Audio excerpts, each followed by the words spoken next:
How are you this morning? Surviving.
Tamam abi.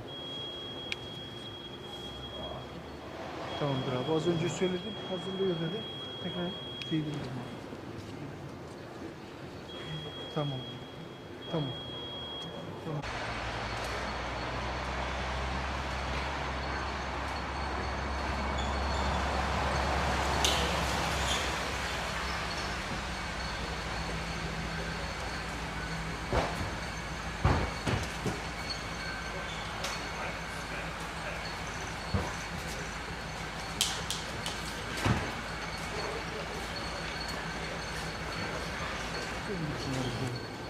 İki parça zaten. Bunu bekliyor mu? Araç hazır olsun. Talimat aldım hemen çıkacak. Hadi bakalım.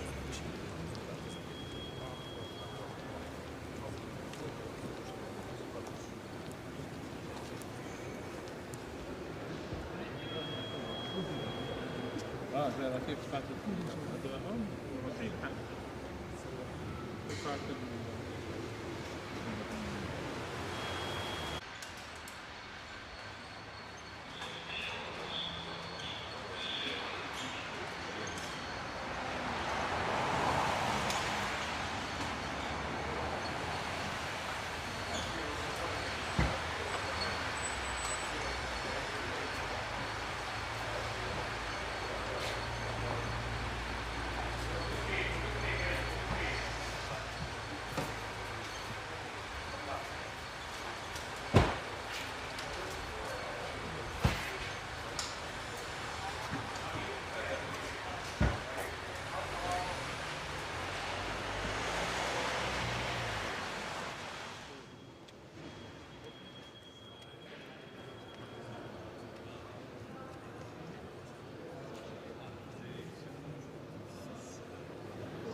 Şu alanda sormak koşuluyor.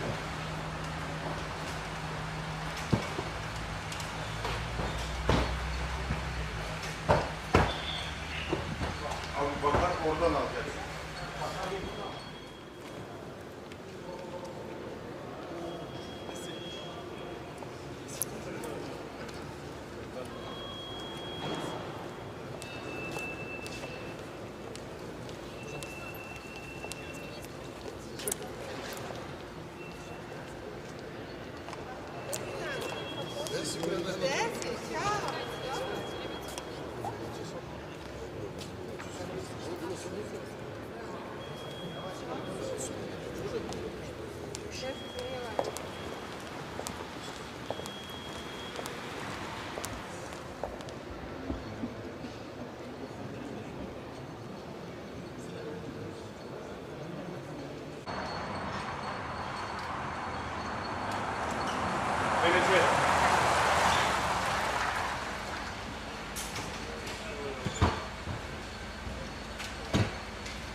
Sisoulith, Cheikh, we will carry president back, okay? Özbekistan.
India.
Bundan sonra mı biziz? Evet abi.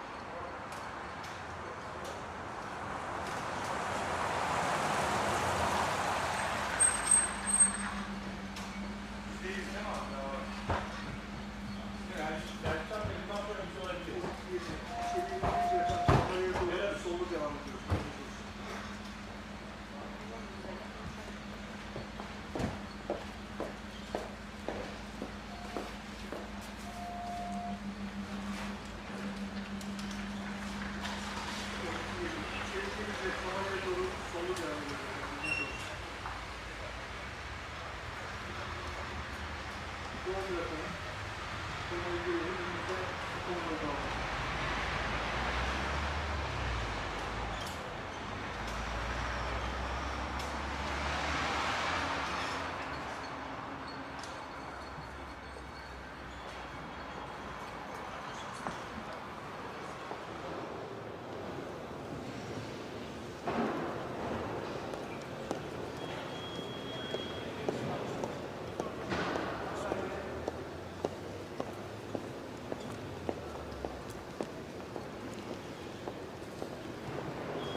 Ama burada da bir karşılama olması lazım yani. Üzerleri buraya getiriyorsan yok.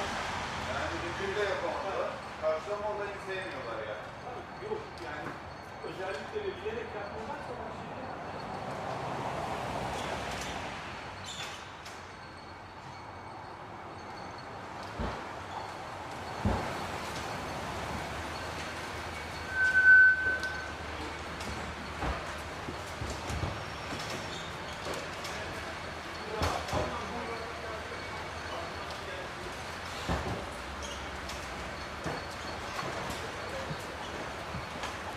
Biraz da biliyoruz. Hüseyin abi.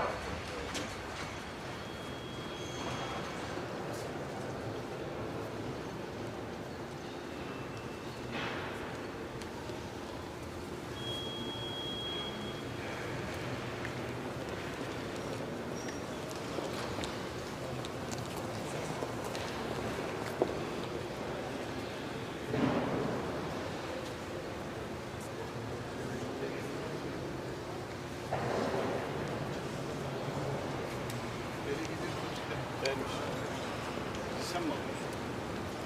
Sen mi alıyorsun?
مصر يعني كفايه كم شايف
Menu đi tôi rồi quay lại.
Уважаемые коллеги, Colleagues, дорогие друзья, дамы и господа, friends, ladies and я gentlemen, предлагаю начать I нашу работу. suggest we start our session. Да. Я попрошу представителей прессы тоже успокоиться. I would like to ask the media representatives to calm down, and I'd like to ask our colleagues to take their seats. We start our work. Спасибо. Thank you. Уважаемые главы государств, Esteemed дамы и heads of господа, state, дорогие ladies and друзья, gentlemen, рад friends, всех вас I'm glad приветствовать на to заседании в greet all of формате you Outreach at the BRICS Plus. Outreach Такой BRICS Plus расширенный format. формат This хорошо себя extended format зарекомендовал и дает has возможность для proved прямого itself и well, открытого and it allows диалога us open членов and direct объединения dialogue с нашими with the друзьями и members партнерами. of this Напомню, что в association прошлом году with на our встрече friends в and partners. Йоханнесбурге были Last year приглашены at the главы многих Johannesburg африканских meeting, государств и the руководители heads of many ключевых African региональных states организаций. and the heads of А в many этот раз regional российское organizations were председательство invited, and this time пригласило Russian ближайших presidency соседей invited России, our nearest дружественные нам neighbors, страны, с которыми friendly нас states объединяет общая that история we жизни are в едином united with the государстве. common history of living in one common state, and we see here the heads of those states that are interested in building closer partnership with the BRICS countries and considering in the future to become a member of the BRICS Association, and the countries and the heads of the multilateral organization. So here we can see representatives of states from Europe, Asia, Africa, and Latin America, and we are going to speak about the most topical matters: sustainable development, eradication of poverty, adapting to the climate change, knowledge and technology transfer, counterterrorism activities, and fighting the transborder crime. And we are going also discuss the peaceful resolution to the conflicts, and obviously we are going to have a serious conversation on the exacerbated situation in the Middle East. It is very important to discuss all these matters with our like-minded countries from the global south and global east. We all share similar values and the vision of a new democratic world order that reflects the entire cultural and civilizational diversity. And we are convinced that this world order should be underpinned by universal principles, respect for the lawful, legitimate interests and sovereign choice of the peoples and of the nations, adherence to international law, and переход к более справедливому мироустройству идет непросто. Его становление тормозят силы, привыкшие мыслить и действовать в логике доминирования над всем и всем. За ширмой навязываемого миру порядка, основанного на правилах, стоят попытки сдержать растущие конкурентов, независимое, неподконтрольное развитие стран Африки, Азии, Латинской Америки. В ход идут незаконные односторонние санкции, откровенный протекционизм, манипуляции валютными и фондовыми рынками, вмешательство во внутренние дела под лозунгом заботы о демократии и правах человека, борьбы с изменением климата. И это тоже используется. Такие, прямо скажем, нездоровые методы и подходы ведут как к возникновению новых конфликтов, так и к обострению старых противоречий. Тем самым подрывается региональная и глобальная стратегическая стабильность, нарушаются принципы равной и неделимой безопасности, поощряются межгосударственные междоусобные распри. Один из примеров этого — это Украина, которую используют для создания критических угроз безопасности России, игнорируя при этом наши жизненные интересы, справедливые озабоченность и ущемление прав русскоязычных людей. А сейчас и вообще не скрывают цель нанести нашей стране стратегическое поражение. Прямо скажу, что это иллюзорные расчеты, которые могут делать только те, кто не знает историю России, не принимает во внимание ковавшиеся веками единство, силу духа и сплоченность ее народа. Но, как условились, среди главных тем нашей дискуссии будет обстановка на Ближнем Востоке. Она также вызывает беспокойство. И здесь как раз имеет место то, о чем говорил. Это обострение застарелого конфликта, который не удается потушить десятилетиями. Очередной виток палестино-израильского противостояния стал, пожалуй, одним из самых кровопролитных в длинной череде столкновений. В результате боев в секторе Газа уже погибло более 40 тысяч человек, большинство из которых мирные жители. Но при этом я хочу это подчеркнуть. Мы всегда выступали и выступаем против любых террористических проявлений. Начавшиеся год назад в Газе, боевые действия сейчас распространились и на Ливан. Оказались затронутыми и другие страны региона. Резко вырос городок конфронтации между Израилем и Ираном. Все это напоминает цепную реакцию и ставит весь Ближний Восток на грань полномасштабной войны. Стремительно деградирует и гуманитарная ситуация. Число беженцев и внутренне перемещенных лиц превысило уже 1,5 миллиона человек. Колоссальный ущерб нанесен инфраструктуре и жилым домам, школам, больницам, социальным объектам. И разрушения продолжаются. largely damaged, and the destruction continues. Russia has a lot of questions, important questions, urgent questions that we must resolve, and we are doing this, and we will continue to do this. But at the same time, we were always striving to make our contribution in stabilizing the situation in the Middle East. That's why, since the start of the escalation, Russia and other BRICS countries joined the efforts to settle the conflict. As you remember, we even held a video summit of our organization in November 2023.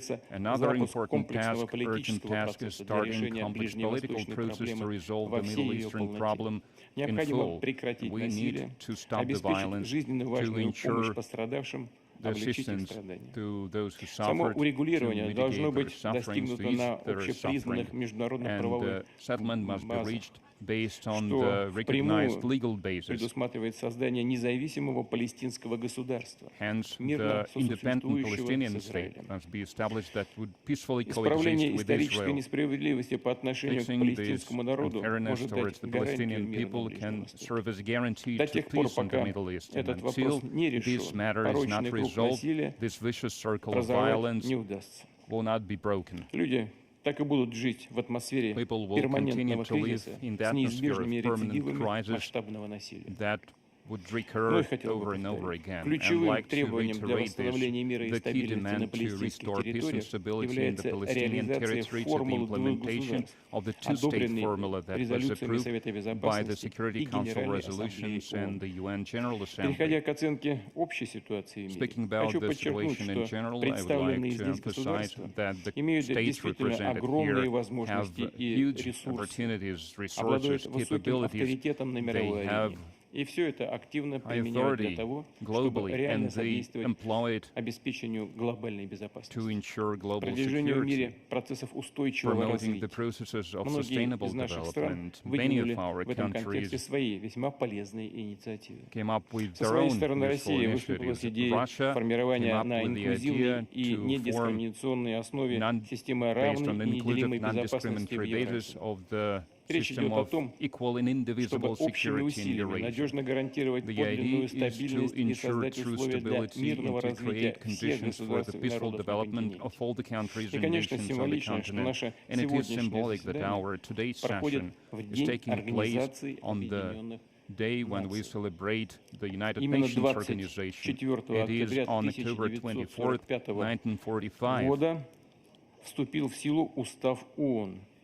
UN Charter came into force, and its principles for almost 8 decades serves as the fundament for interstate relations and international law. These organizations must preserve and maintain peace and security to promote consistent and continual growth. And we believe that its structures need to adapt to the realities of the 21st century, to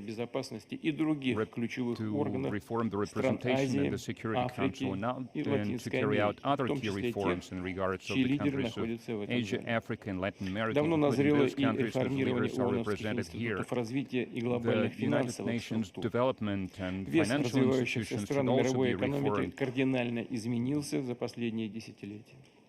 The weight of these countries has changed over the recent decades, but it is not adequately reflected in the governance systems of International Monetary Fund, World Bank, and other multilateral development institutions.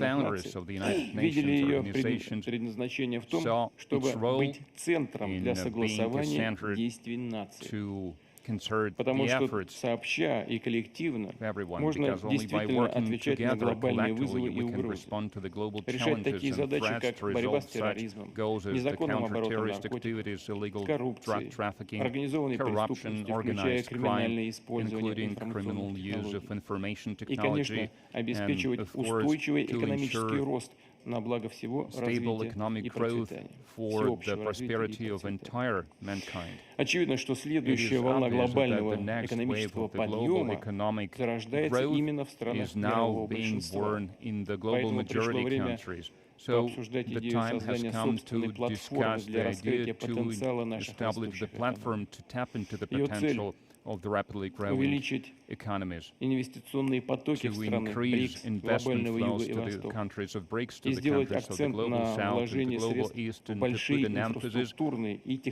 investing into large-scale infrastructure and technological projects.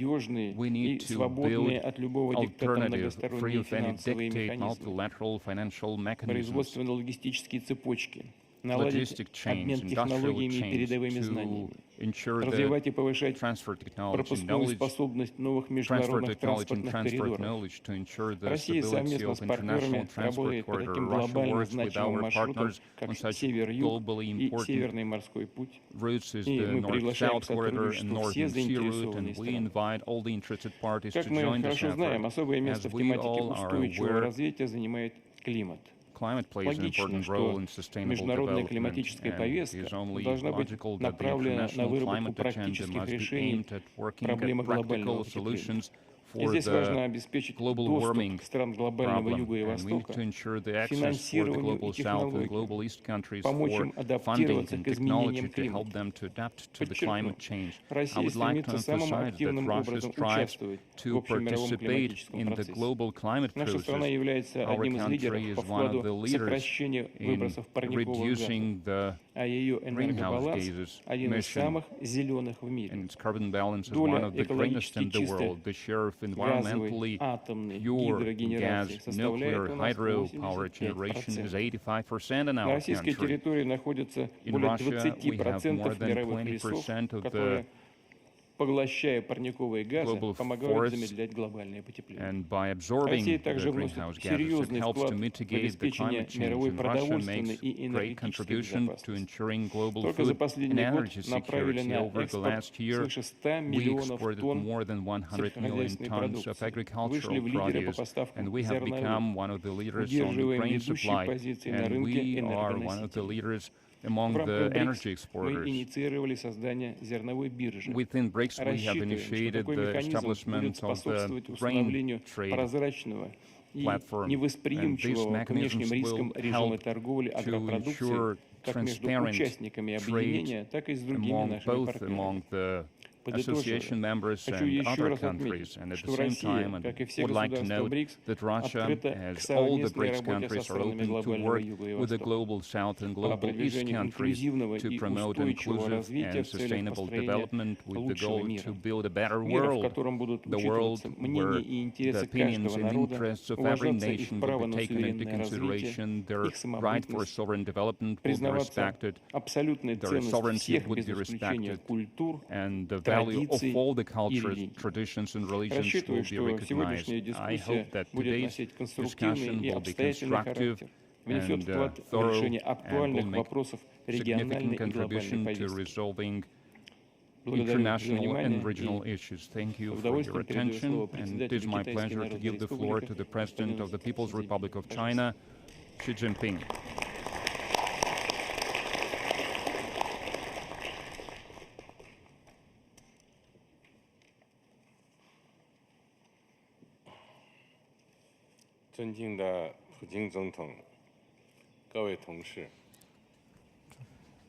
President Putin, colleagues,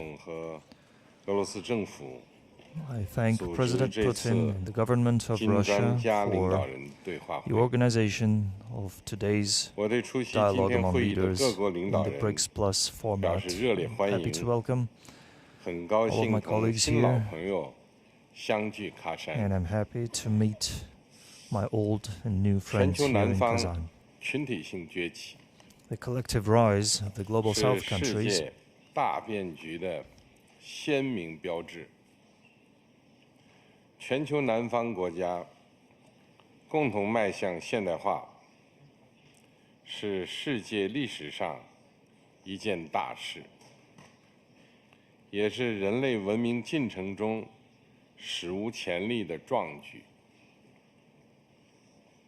同时，世界和平和发展仍面临严峻挑战，全球南方振兴之路注定不会平坦。作为全球南方的第一方阵，我们要展现集体智慧和力量，为构建人类命运共同体挺膺担当，坚守和平，实现共同安全。我们要做维护和平的稳定力量，加强全球安全治理，探索标本兼治的热点问题解决之道。我提出全球安全倡议，得到各方的积极响应，已经在维护地区稳定等多个领域取得重要收获。中国和巴西联合发表了6点共识，会同有关全球南方国家发起了乌克兰危机和平之友小组。我们要推动局势尽快缓和，为实现政治解决铺平道路。今年7月，巴勒斯坦各派别在北京实现内部和解，迈出了实现中东和平的重要一步。我们要继续推动加沙地带comprehensive ceasefire in the Gaza Strip 重启两国方 and 案， revive the two-state solution. 并阻止战火 We 在 must 黎巴 stop the 嫩 flames of 蔓 war 延， from spreading in Lebanon 不能再让巴勒斯坦、 and 黎巴 end the 嫩 miserable sufferings 生灵涂 in 炭。 Palestine and Lebanon. 重振发展， We should reinvigorate 实现 development 普遍 and 繁荣。 strive for common prosperity. 全球南方 The 为 global 发 south 展 emerges 而 for 起， development 因发 and 展而 prospers 兴。 through development. 我们要做共同 We should 发 make 展 ourselves 的 the 中坚 main 力量， driving force for common development. 积极参与和引 We 领 should play an active 全球 and 经 leading 济 role 治理 in 体 the 系改 global 革， economic governance reform 推动把发 and 展 make 置于 development the 国 core 际经 of 贸议程 international 中心 economic 地 and 位。 trade agenda.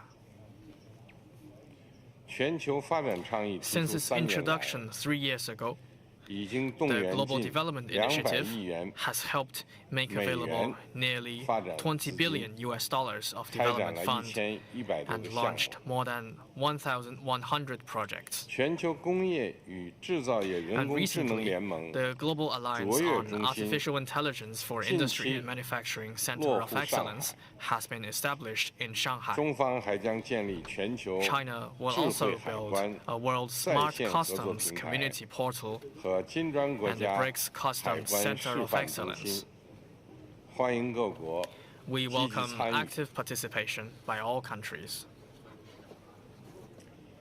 共兴文明实 We 现 should 多 promote 元和 together 谐。 development of all civilizations.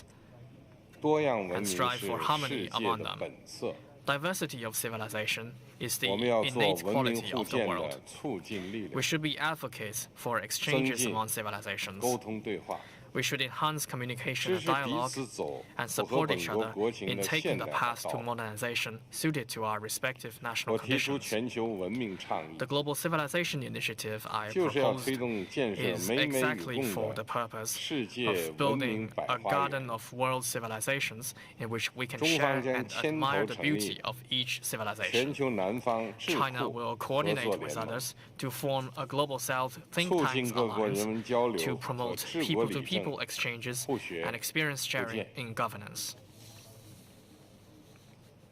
各位同事， Colleagues, 中国共产党 the 20 third 届 plenary 三 session 中 of the 全会 20th Central Committee 就 of the 进一步 Communist 全 Party 面 of 深化 China 改革，推 made 进中国式 strategic 现代 plans 化， for further 做出 deepening 系 reform 统 to 部署， advance Chinese modernization. 必将为世界提供 This will 更多 provide 机遇。 more opportunities for the world.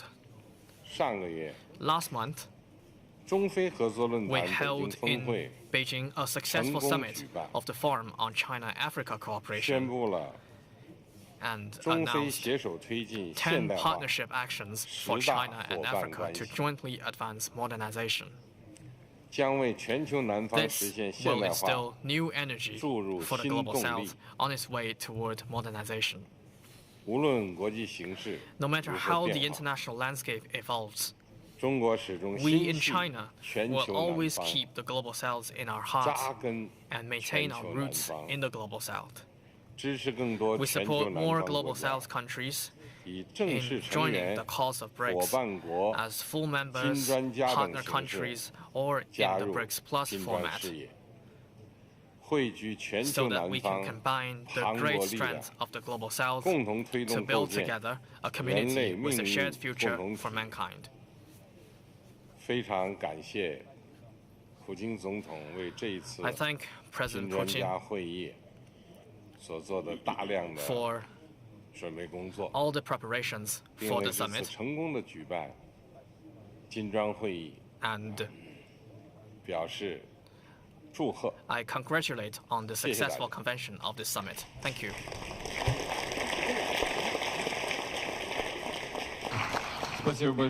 Thank you very much.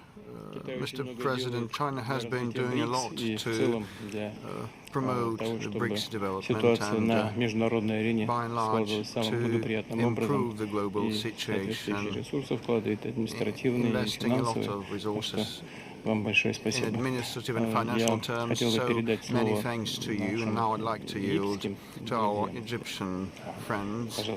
Over to you, President Sisi. شكرا فخامة الرئيس. بسم الله الرحمن الرحيم. فخامة الرئيس فلاديمير بوتين رئيس روسيا الاتحادية، أصحاب الجلالة والفخامة، رؤساء الدول والحكومات، الحضور الكريم. And governments, honorable participants, at the outset I express anew my appreciation to His Excellency Vladimir Putin for his invitation to today's meeting under BRICS Plus. I also welcome the presidents of states and governments participating in the meeting that asserts the growing significance of BRICS groupings, for it is established on mutual cooperation and respect among states, and also reflects the grouping's eagerness on effective consultation and coordination intensification with the friendly and influential states from outside the BRICS in order to achieve our common interests.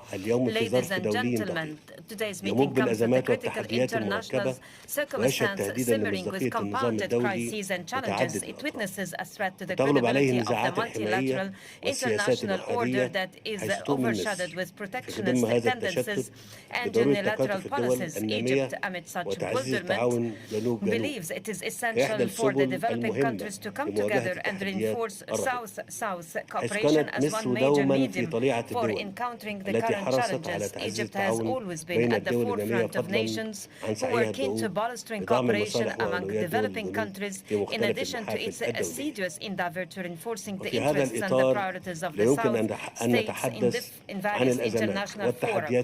In this regard, we cannot discuss the current international crises and challenges without discussing the crisis witnessed by the Middle East region, given the continuous Israeli war for more than a year against the sons of the Palestinian people besieged in Gaza Strip, and who are surrounded by all forms of murder and intimidation, as well as the spiral aggression in the Lebanese territories, which is the greatest evidence to what have our world and the international world become today, as they are void of principles and apply double standards. Moreover, the absence of accountability and justice in face of the violations committed to the international instruments and the rules of the international and the humanitarian law, which resulted in unprecedented humanitarian catastrophe, as well as the continuity and the expansion of war. They are all but testimonies posing concerted international efforts to bring the serious regional escalation to a halt and preclude the region from being grabbed into an all-out war, especially that the regional conflicts are spiral encompassing several countries. Such conflicts are extended to adversely affect the maritime traffic in Eden Gulf and the Red Sea, as well as the international trade and the stability of the global supply chain. Majesties and Excellencies, Egypt values the BRICS Plus as a platform fostering cooperation, consultation among the BRICS groupings and the South countries. In this framework, I would like to note the following points. First, it is necessary to maximize benefit from multilateral development banks to be more capable to furthering the developing countries' access to concessional financing, including access to climate financing. We emphasize the key role of the New Development Bank and the Asian Bank for Infrastructure Investment for providing the required concessional financing to the developing countries to undertake developmental projects in multiple sectors. Second, it is essential to take advantage of BRICS Plus meetings to boost South-South cooperation and step up shared experiences in various fronts, further to the implementation of joint projects attaining mutual benefit. In this context, I would like to underline Egypt's readiness to pursuing its efforts for undertaking numerous projects of technical cooperation and capacity building with interested states. Third, it is important to continue cooperation and consultation among the developing countries to safeguard maintaining the effectiveness of the multilateral international system and to collectively contend with the attempts of prescribing unilateral and individual policies impairing the interests of our countries. Ladies and gentlemen, in conclusion of my statement, I conform to Egypt's full commitment to fostering joint action and a common cooperation among the BRICS groupings and the South states for attaining our common goals and our population's aspirations to a better tomorrow. Thank you. Peace be upon you, and may Allah's mercy and blessings shower you. Спасибо большое. Thank you very much. Египет Your активно Excellency, работает в Egypt рамках has БРИКС и been стал actively полноценным, полноправным working as a участником объединения. Мы очень full-fledged рассчитываем BRICS на то, что member, and we ваша страна count on внесет существенный your вклад в country's развитие и considerable работу всей contribution организации. Спасибо большое. to Сейчас the work of the предоставляю organization. Now слово I give the floor представителю, госсекретарю to Федеративной Secretary Демократической General of the Республики Federal Эфиопии. Democratic Пожалуйста. Republic of Ethiopia. Over to you.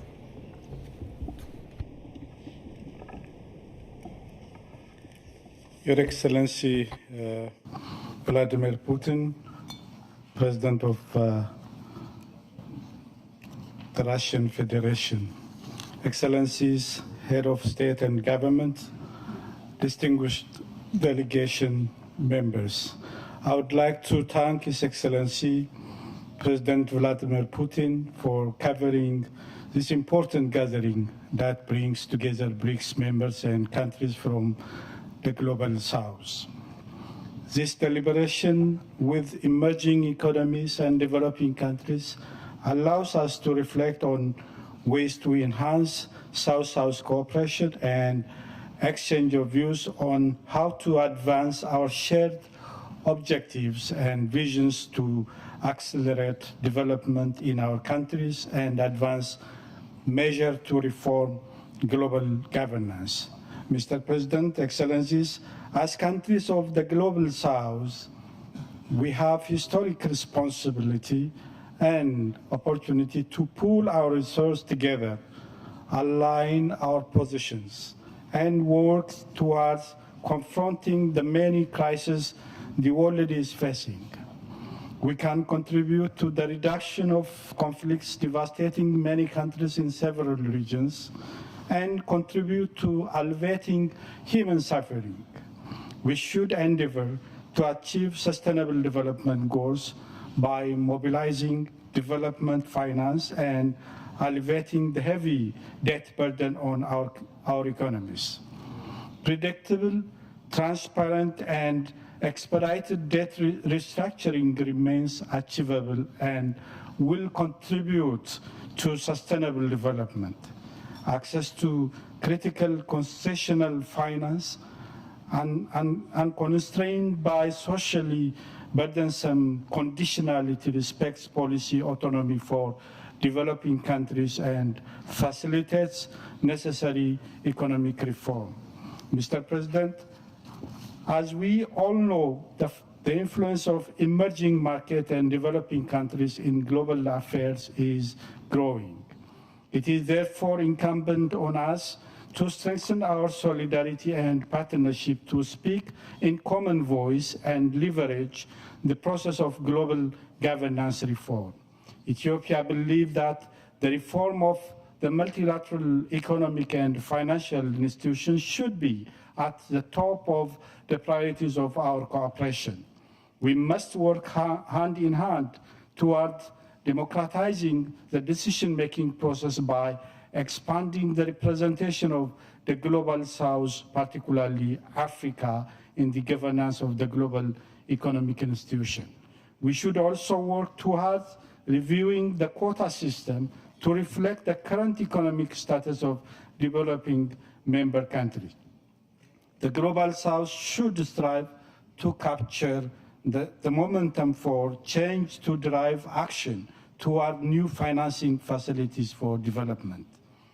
Mr. President, Excellencies, cooperation among countries of the Global South has the potential to increase the productivity capacity of developing countries. We must therefore work hard to increase trade, flow of investment, development finance, and tourism. The market opportunities that come with the significant population size, rapid growth in connectivity and technological advancement make the intra-global South trade the engine of global trade. We must therefore work towards removing trade barriers to harness the potential. Extending tariff and quota-free market access to LDCs will be essential for the expansion of trading opportunities. Mr. President, Ethiopia is greatly concerned with the escalation of the conflict in Gaza and Lebanon, which is causing huge suffering of civilians with dire humanitarian consequences. De-escalating the expanding regional crisis and tension in the broader Middle East is necessary. We call for immediate ceasefire and dialogue to end the conflict. In all cases, civilians must be protected. All key regional actors need to exercise utmost restraint and choose a path of dialogue and peaceful resolution of disputes. The two-state solution for Palestinian and the State of Israel coexisting peacefully in line with the relevant UN Security Council resolution provides the basis for durable peace in this region. Mr. President, in conclusion, Ethiopia believes that South-South cooperation has the potential to make meaningful contribution to addressing global challenge of maintenance of peace and security, alleviation of poverty, promoting development, and mitigating the effects of climate change. I therefore would like to reiterate my country's commitment to the consolidation of BRICS engagement with emerging markets and developing countries based on equality, solidarity, and mutual respect. I thank you, Mr. President.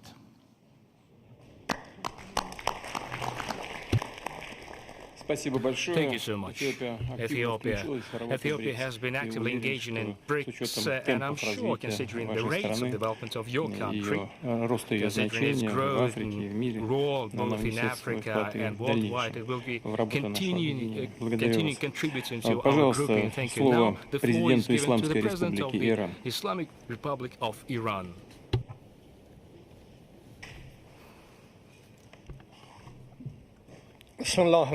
In the name of God, the Beneficent, the Merciful.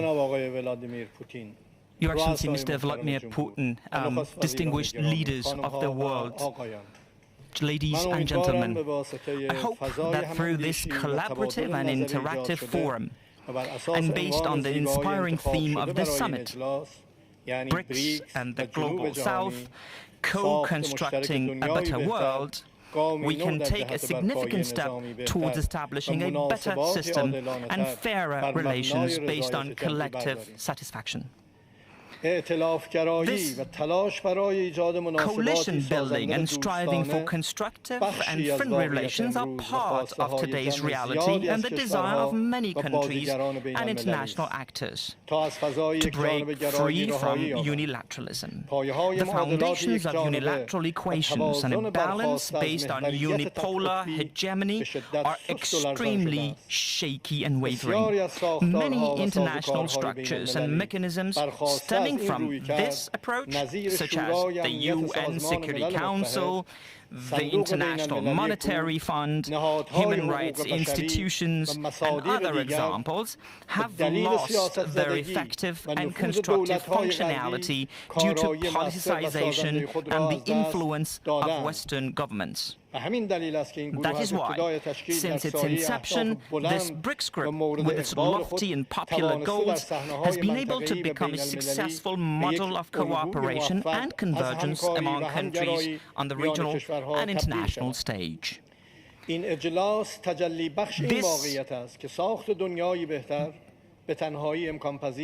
summit embodies the fact that building a better world is not possible alone. In today's interconnected world, joint will and action are necessary for fundamental change that requires reforming the current system and creating a more balanced order based on justice and satisfaction. In other words, a better world would be a place where there is no trace of imposed sanctions, acts of aggression, war, conquest, or genocide, where multilateralism prevails over unilateralism, the majority over the minority, equality over discrimination, transparency over deception, democracy over authoritarianism, and dialogue over war. Over the past year, our world has faced numerous events, and many components of peace and security, particularly in the West Asian region, have been either weakened or threatened. The Zionist regime, disregarding international norms, has trampled on many of the red lines of governments around the world, and unchivalry enough has created, as ruthlessly as we can imagine, a new wave of violence and terror. The flames of war still rage hot in the Gaza Strip and Lebanese cities, and international institutions and bodies, primarily the UN Security Council, as the driving force for international peace and security, lack the necessary capacity to extinguish the fire of this crisis. Moreover, the unwavering support of Western governments, led by the United States for the Zionist regime, has made achieving peace and halting the war out of reach. The Islamic Republic of Iran believes that regional and international crises cannot be resolved without joint efforts. Therefore, within the framework of our principled policies, we have always endeavored to create smart and efficient networks of trade relations and to make every effort to strengthen international cooperation and deepen the elements of friendship among countries. This is despite the fact that, contrary to all international norms and human rights, the imposition of unilateral sanctions has challenged international norms and human rights, and many development processes have faced numerous challenges due to coercive measures and political malice, hindering the steady movement towards a secure and developed world. Therefore,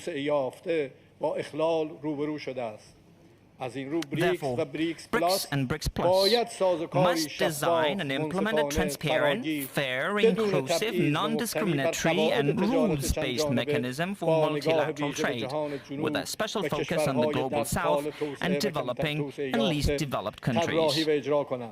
Illegal sanctions have devastating effects on international relations. and prevent countries from accessing their financial resources, hindering their effective role in international cooperation processes, such as combating the adverse effects of climate change, global warming, environmental degradation, and providing humanitarian aid. Many countries that are members or associated with the BRICS have dynamic and developing economies. This capacity carries valuable opportunities that, with attention and efforts to create deep economic and commercial bonds, can bring abundant, ample, inclusive benefits. The use of national currencies for trade, new banking platforms, digital currencies, strengthening the new development bank and contingent reserve arrangements, and similar measures can create a better world for all. New technologies, especially artificial intelligence, will have strategic and remarkable impacts on our lives. In the near future, unilateral countries, like in the past, will impose many restrictions on developing countries' access to new technologies. To counter these limitations, we must cooperate with one another and have no choice but to invest jointly, exchange experiences, and accelerate joint cooperation. Distinguished guests, the geographical expanse of BRICS presents a unique opportunity to facilitate transcontinental connections and pursue shared interests, a process that will have a significant impact on reducing the existing developmental rift and increasing people's welfare. The future belongs to countries that play the greatest role in creating convergence and establishing a new order of institutionalized relations based on the discourse of consensus and justice. In conclusion, I would like to once again thank Mr. Vladimir Putin for the excellent hosting and holding of this important summit meeting in the beautiful city of Kazan. May God's peace and blessing be upon you all. Thank you so much, Mr. President. We count very much on active interaction within the grouping. And as I have said in my opening remarks, we are all very much concerned by the developments both in Gaza and region-wise too. We hope that every measure is taken to reduce tensions and to prevent the spillover of the conflict in the region. I had a conversation with many counterparts, and it is everyone's base assumption, and we wish you successful resolution of difficult bottlenecks and controversies in the region. Now the floor is given to President of the Republic of South Africa, Mr. Ramaphosa. Your Excellency President Vladimir Putin, Your Excellencies leaders of BRICS nations, Your Excellencies leaders of global and regional institutions, Your Excellency Antonio Guterres, the Secretary General of the United Nations, honorable ministers and excellencies. Allow me to begin by congratulating President Putin on chairing a very successful BRICS Summit, as well as leading us all to adopt an excellent declaration from this summit. The BRICS outreach and BRICS Plus engagements are important platforms for developing strong ties amongst countries from greater global south and emerging markets. We should use these platforms to foster meaningful engagement. We should use the BRICS platform to contribute to social, economic, cultural development of our peoples. We welcome the Russian initiatives that are aimed at strengthening a number of BRICS countries through the various measures that they have put on the table, such as transport networks and connectivity. This in many ways will help to find ways to integrate and deepen our interconnectedness in new and imaginative ways.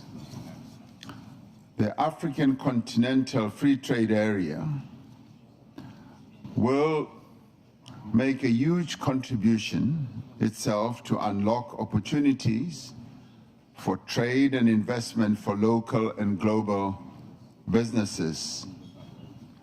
It will create a number of opportunities that will lead to an integrated and connected continent. The Single African Air Transport Market is another flagship project of the African Union Agenda 2063. This is an initiative of the African Union to create a single unified air transport market in Africa to support the continent's economic integration. For BRICS and friends of BRICS, we need to use these projects to further connect the greater global South. The promotion of greater regional connectivity and trade facilitation can only succeed in an environment of peace and stability. Excellencies, South Africa is concerned about the military action by the State of Israel against the people of Gaza, which we have characterized as genocide, is deeply concerning. This genocide led South Africa to approach the International Court of Justice with a view to stopping the killing of innocent women and children in Gaza. We do believe that the world cannot just sit by and watch the slaughter of innocent people continuing. South Africa has been unwavering in its support towards all efforts aimed at the establishment of a viable Palestinian state, existing side by side in peace with Israel, within internationally recognized borders based on the 1967 borders, with East Jerusalem as its capital. And this would be in line with all UN resolutions, international law, and internationally agreed parameters. We do call on the international community and the United Nations Security Council to address this spiraling conflict. On our own continent, Africa, Sudan enters its second year of horrific conflict and devastation. This is another conflict that the world seems to have forgotten about. The protracted conflicts in the Sahel and Great Lakes regions in Africa persist. We must find lasting solutions to all these conflicts. We must remain committed to the peaceful resolution of all disputes through negotiation and inclusive dialogue. And we must safeguard the ability of states to pursue independent foreign policy. And we must safeguard the multilateral system, because it is the cornerstone of international relations that fosters an environment of peace and development. Existing global institutional mechanisms need to be both strengthened and reformed to play a constructive role in the international peace and security. We cannot allow conflicts just to continue in perpetuity. We do need to find paths to peace. In our quest for a long, interconnected, just and prosperous world, we have the ability to foster an environment of peace through a focus on sustainable development.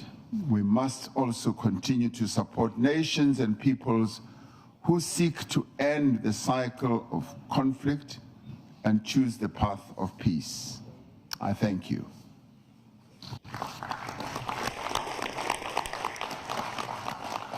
Thank you, Excellency. Thank you, Mr. President of South Africa. South Africa is making a lot for the development of our grouping in order to make sure that the situation in Africa is also developed in a positive way. And now it is my pleasure to pass on the floor to the representative of Brazil.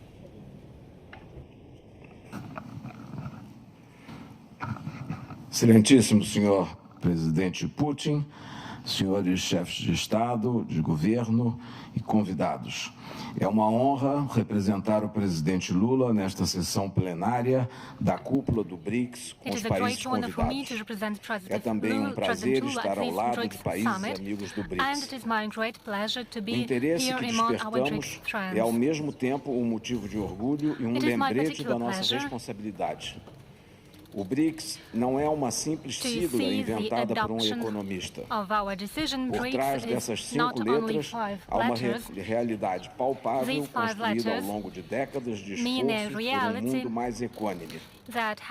O BRICS deve muito ao G77 e ao movimento não alinhado. Somos herdeiros dos que lutaram por uma nova ordem econômica internacional e dos que conceberam os objetivos do desenvolvimento sustentável. Somos os vetores dinâmicos do crescimento econômico que o mundo vem experimentando nesse século. O Sul Global também é uma força positiva para a paz.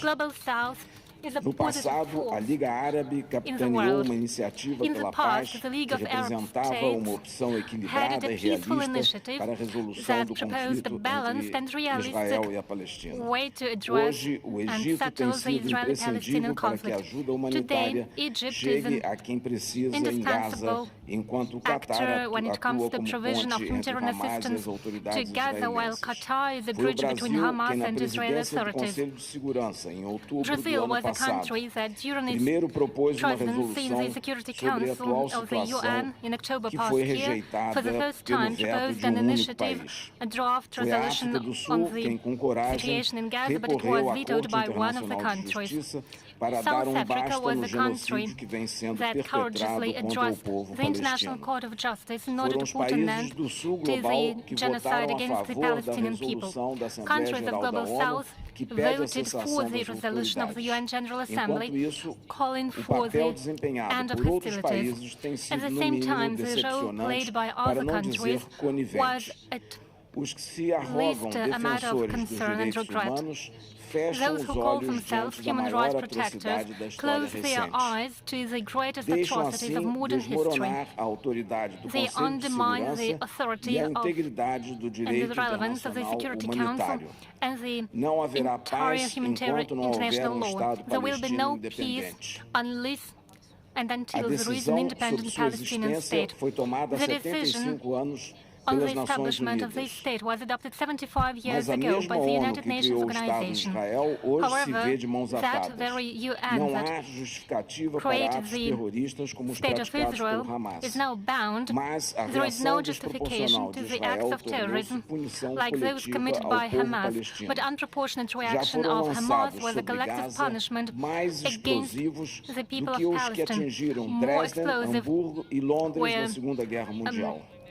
À medida que a violência se alastra para o Líbano, será necessária máxima cautela para que esse conflito não se transforme em uma guerra total. Evitar uma escalada também é crucial no conflito na Ucrânia. Essa é a mensagem que o entendimento China e Brasil busca promover junto com mais 11 países. Formamos um clube da paz para fomentar o diálogo e buscar uma solução duradoura. Essa solução duradoura só virá And this decision will only happen when it is based on the principle of respect of sovereignty and territorial integrity, as well as respect for the legitimate concerns in the field of security. We need to focus on resolution of the greatest problems of our time. Brazil has chosen social integration, fight against climate change, and reform of global governance as its priorities. For the time of our presidency. The example of Cuba is indicative. For decades, its economy has been suffering, and right now, everything is being done in order to exacerbate the energy situation and the situation in the field of healthcare in that country. We would like to renew our solidarity to the people of Cuba, and we hope that measures will be adopted to make sure that Cuba is delisted from the countries who are considered sponsors of terrorism. We believe inclusion of Cuba on that list was illegal. Brazil's priorities in G20 are social integration, fight against climate change, as well as fight for the reform of global governance system and establishment of global financial institutions. We invite everyone to join the Global Alliance Against Poverty and Hunger. We try to mobilize resources in order to pursue policy against these problems. We also call upon everyone to raise the ambitions when it comes to national contributions into fight against climate change. We are preparing for COP30, and we can show even more courage. We should not abandon the principle of shared but differentiated responsibility. We have to join our efforts, not to be left behind during the energy transition and digital revolution. We cannot be limited to the position of energy suppliers. We cannot use the logic of main exporters that existed 30 years ago. We can't be comfortable in the position of observers when there is an evolution of artificial intelligence. We need to participate in its regulation and get a fair compensation for the use of our data. The presidency of G20 has adopted a call for action in the reform of global governance that was supported by many countries present in this hall. Brazil considers a possibility of proposing in the General Assembly a convention, a meeting following the in accordance with the Article 109, and we want to consider the topic of strengthening global cooperation with the South for just and more sustainable development. Thank you. Спасибо большое за ваш вклад в нашу работу. Thank you so much. Слово министру иностранных дел Индии. Contribution, and now I give the floor to Minister of External Affairs of India. You have the floor, sir. Thank you. Your Excellency, President Vladimir Putin, Highnesses, Excellencies, friends. It is my honor to represent Prime Minister Narendra Modi at the BRICS outreach segment. I convey his greetings to all of you. Let me join colleagues in thanking President Vladimir Putin for the excellent arrangements and the warm hospitality. Excellencies, we face the paradox that even as forces of change have advanced, some long-standing issues have only become more complex. On the one hand, there is the steady diversification of production and consumption. Nations that attained independence from colonialism have accelerated their development and socio-economic progress. New capabilities emerged, facilitating the harnessing of more talent. This economic, political, and cultural rebalancing has now reached a point where we can contemplate real multipolarity. The BRICS itself is a statement of how profoundly the old order is changing. At the same time, many inequities of the past also continue. In fact, they have assumed new forms and manifestations. We see that in the access to developmental resources and modern technology and efficiencies. Let us also recognize that the benefits of globalization have been very uneven.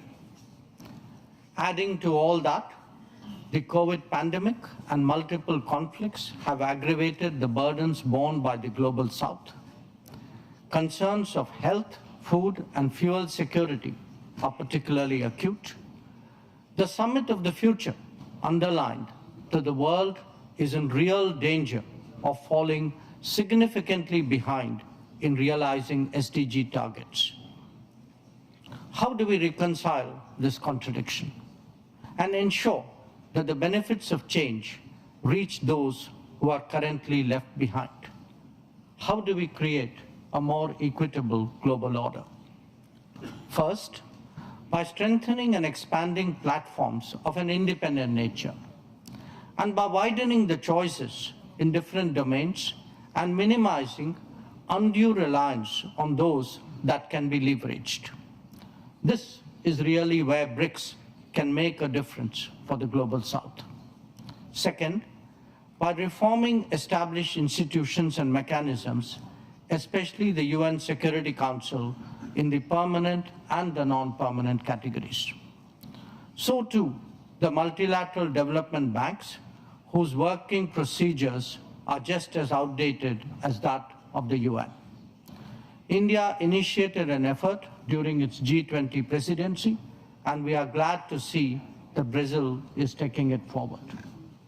Third, by democratizing the global economy through creating more production hubs. The COVID experience is a sharp reminder of the need for more resilient, redundant, and shorter supply chains. For essential needs, every region legitimately aspires to create their own production capabilities. Fourth, by correcting distortions in global infrastructure that are a legacy from the colonial era. The world urgently needs more connectivity options that enhance logistics and mitigate risks. This must be a collective endeavor for common good with utmost respect for territorial integrity and sovereignty. And fifth, by sharing experiences and new initiatives. India's digital public infrastructure, its unified payment interface, the Gati Shakti infrastructure all hold a larger relevance. The International Solar Alliance, the Coalition for Disaster Resilient Infrastructure, the Global Biofuel Alliance, Mission Life, and the International Big Cat Alliance are similarly initiatives of common interest. As a first responder, be it for natural calamities, health emergencies, or economic crisis, we seek to do our fair share. Excellencies, addressing conflicts and tensions effectively is a particular need of the day. Prime Minister Modi has emphasized that this is not an era of war. Disputes and differences must be settled by dialogue and diplomacy. Agreements, once reached, must be scrupulously respected. International law should be adhered to without exception, and there should be zero tolerance for terrorism.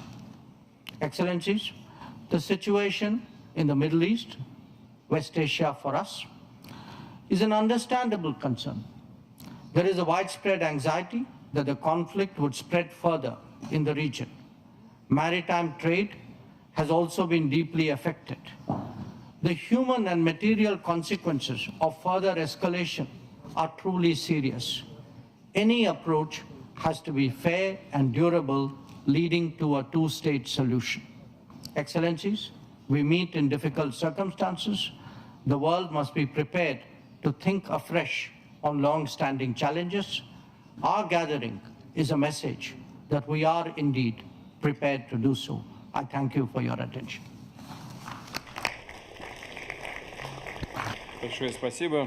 Thank you so much. India demonstrates unique growth rate of 7.5% of GDP, and the population is growing by 10 million people annually. It's quite impressive, and it makes a solid contribution to the development and growth of our group, and I would like to congratulate you on your successes.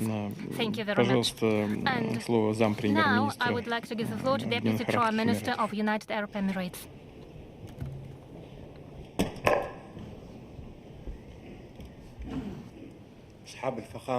Excellencies, Majesties, Highness, ladies and gentlemen, Excellency President Vladimir Putin, the President of Federal Russia. I would like at the outset to convey the greetings of His Highness Sheikh Mohamed bin Zayed Al Nahyan, the President of the Emirates States, and I would like to extend our sincere thanks to you, Excellency President, and to the Russian chairmanship of BRICS this year. We value the efforts aiming at the enhancement of the international dialogue at a time we are in need of collective action facing the global challenges for a better world. Through the Russian chairmanship, a collective vision is embodied, reinforcing the BRICS as a platform not only for resolving solutions, but drawing a future map for a better future for the world. BRICS is not only confined to economic cooperation, rather it is a model for an existing partnership based on multilateralism.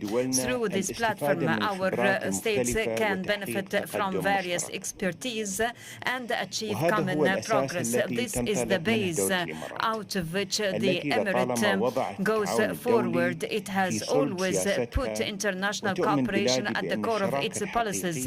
My country believes that the real partnership is based on common interests and mutual respect, and not only on the limited and narrow interests. Today, we meet with the BRICS states and friends to probe a better, more stable world. Our world is going through unprecedented circumstances affecting all countries, regardless of the size of their economies and their geographical position. The abrupt economic, whether in terms of the abrupt economic changes, climate change, and the aggravation of conflicts and the transition in energy, we are all required to find long-lasting constructive solutions. That is the essence of our cooperation within the framework of BRICS, which is committed to the UN Charter, the international legitimacy as a basis for international cooperation and multilateral action.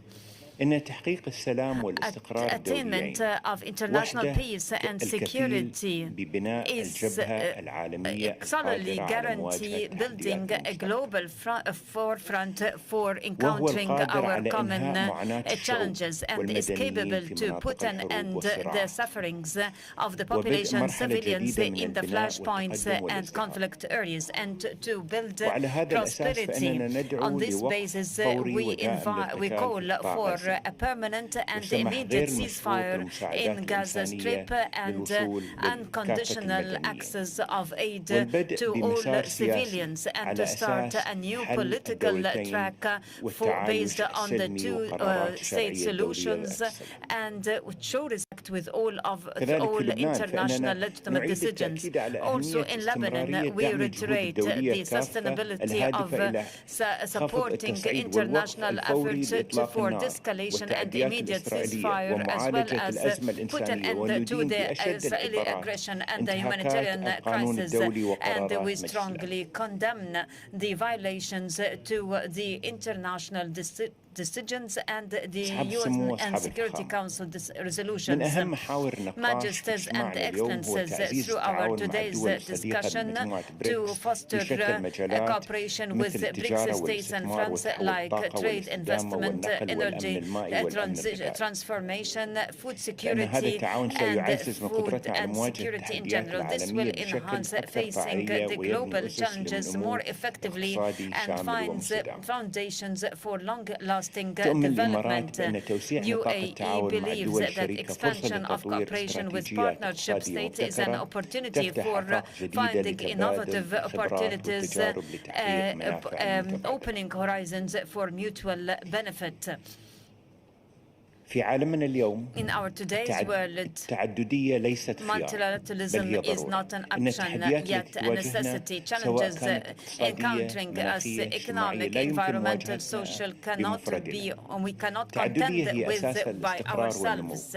However, multilateralism is the base of stability and growth. UAE is ready to stands ready to go forward to enhance this approach by collaborating with friendly states.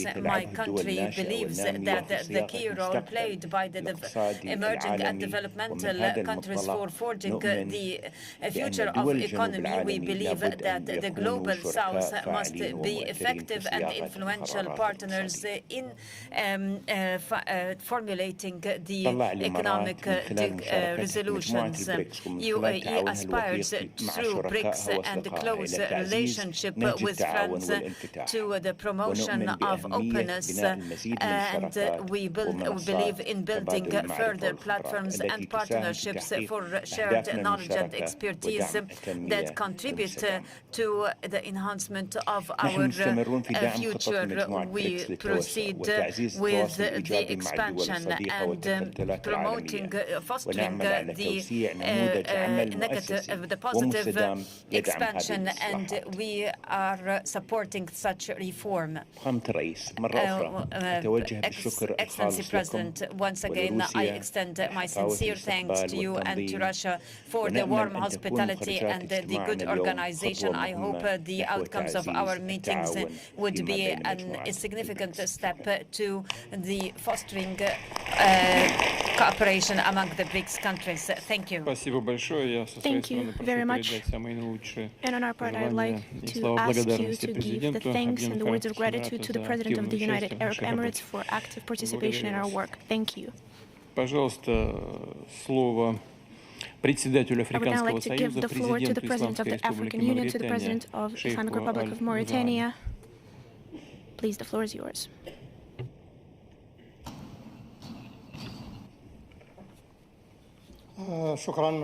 Thank you, Excellency President.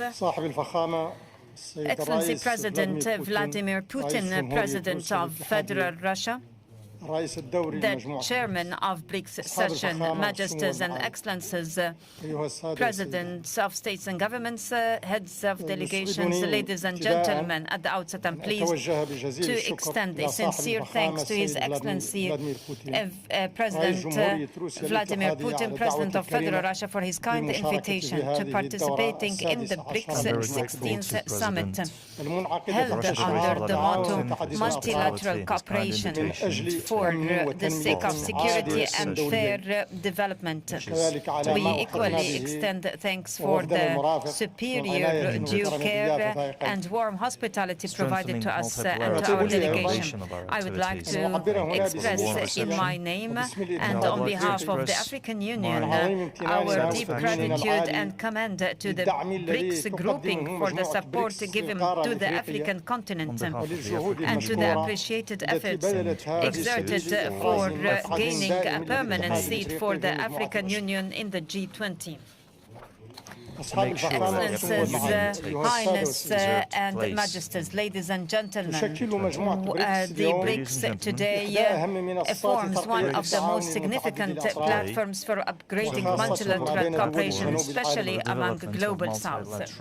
the gradual expansion of this grouping and the disparity of developmental levels between its states and the states seeking its membership express the conviction of the groupings in development and the progress, as they are not merits limited to countries than others, rather right to all countries, regardless developmental disparities and contexts.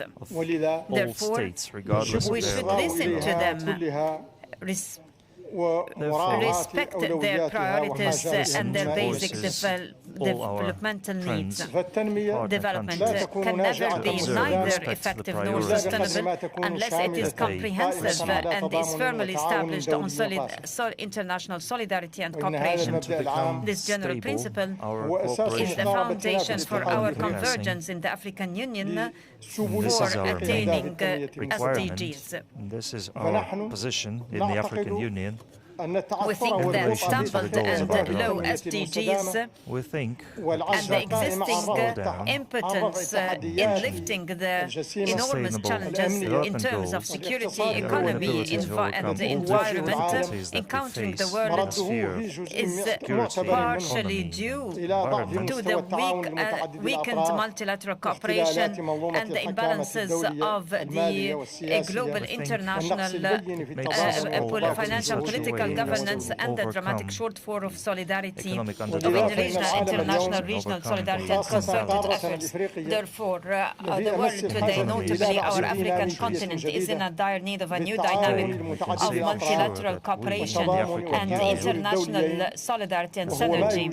It is critically necessary to reformulate the rules of the international financial and political governance.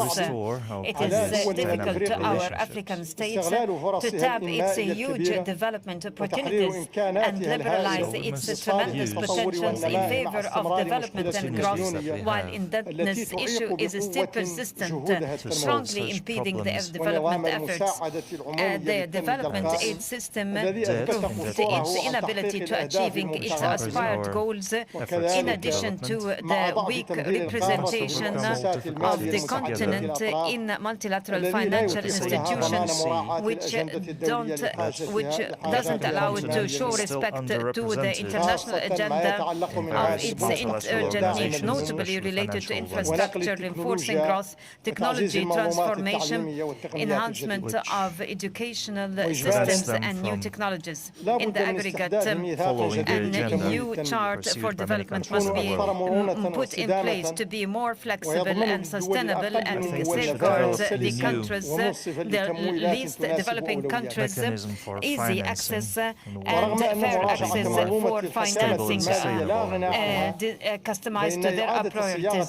Despite such revision, the reformulation of the rules of the international political governance is important for tackling the international peace and security.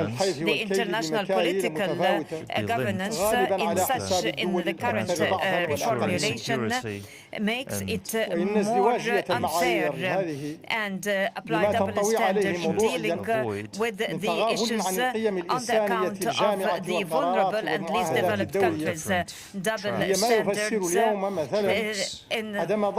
while overlooking the humanitarian values explains today to the international community the necessity for halting what we are witnessing in terms of massacres and grotesque massacres in Palestine and Lebanon, as well as the weakened international solidarity and multilateral cooperation explains parts of our impotence in the African Union to terminating terrorism, threatening our peace and security and our developmental efforts. achieving So we have to call for a motto that requires a strict observance of the international law and humanitarian international law, translating our collective humanitarian values. So it is incumbent upon us all to deepen awareness of the unified humanitarian faith and no effective convergence for the issues of security and peace can be attained without symbiosis, collective symbiosis of convergence. So in order to be able to enjoy long-lasting peace, it is necessary to enhance multilateral cooperation and international synergy and to reform the international political governance for fairer and more balanced representation of the least developed countries. So within this context, I would like to reiterate from this podium our call for granting the African Union a permanent seat in the Security Council to be able to allow its voice to be heard and to observe its priorities on the international agendas. In the African Union, we greatly rely on the meeting this request, and we rely on the BRICS support and the Global South support. I hope for the proceedings of this summit all the best, and I'm fully confident that its results would contribute to enhancement of cooperation. Thank you. Who Russia shares deep historic ties with. We wish you great success and thank you for the participation in our work. Thank you. I now give the floor to the President of Belarus, Alexander Lukashenko. Distinguished ladies and gentlemen, dear President Putin, I congratulate you on the successful presidency. It's very timely and highly effective. Over historically short period of time, the organization becomes a point of attraction. It's with this organization that more and more countries choose to connect their point of view with a just world order. A world order where there are ensured rights of sovereign states without taking into account their size or military power, where they recognize the rights of each independently choose their ideology of development and to lead their independent external policy. BRICS is an organization of the future, and its potential could bring an end to the history of domination of the West, which proved its unworthiness of bearing the responsibility for the civilized development of international relations. Among the powers of BRICS, they have it in their powers to pass on the power to the progressive global majority. We fully share the BRICS philosophy. Belarus is ready to share their ideas and projects aimed at solving common human problems, and we're ready to become a full-fledged member of the organization. Belarus is traditionally a trustworthy partner. Our geographical location at the center of Europe, our experience and achievements allow us to say surely that Belarus will become an important piece of puzzle, building together the future of our organization. Participation of Belarus expands the borders of possibilities of the organization, making it more universal and comprehensive. Allow me to map out only a few areas where we could play an important role. First of all, security. Mutual respect, indivisible security, guarantees of countries' development without confrontations and clashes are the principles that should be at the basis of our new world order from our point of view. Secondly, sustainable development for most countries of the global majority, as well as for us. It is especially relevant, the task of mapping out sustainable, economically sufficient states and the lack of great natural resources, geographical or climatic advantages. Belarus is successful at that. We are prepared to share our historic experience, how to become stronger ourselves and make others stronger, how to stand against sanction pressure or colorful revolutions, how to preserve and multiply human potential, how to ensure high potential standards and a decent standards of life, how to use innovations and quickly use our technologies. Thirdly, this has already been mentioned before, fight against hunger, poverty, and the consequences of climate change. Belarus is one of the leading world exporters of mineral resources, of food, goods, agricultural machinery, and new technologies. We bring our contribution to ensuring food security all over the world. We're ready to cooperate with our colleagues in the science field, in issues of adapting agriculture produce towards climate change, as well as involving lands in the agricultural turnover. Fourth, humanitarian area. Belarusian education is highly estimated all over the world. Degrees in highly qualified positions are sought out by representatives of over 110 countries. An important part of the development of our sovereign state is a strong science school.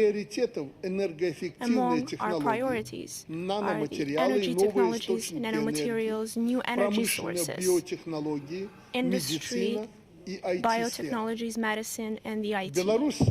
Belarus has worked out a range of competitions in the aerospace area, and we're ready to contribute in releasing initiatives on creating satellite systems for BRICS, as well as the upcoming consortium of the space exploration. We're ready to share our experience, our best practices.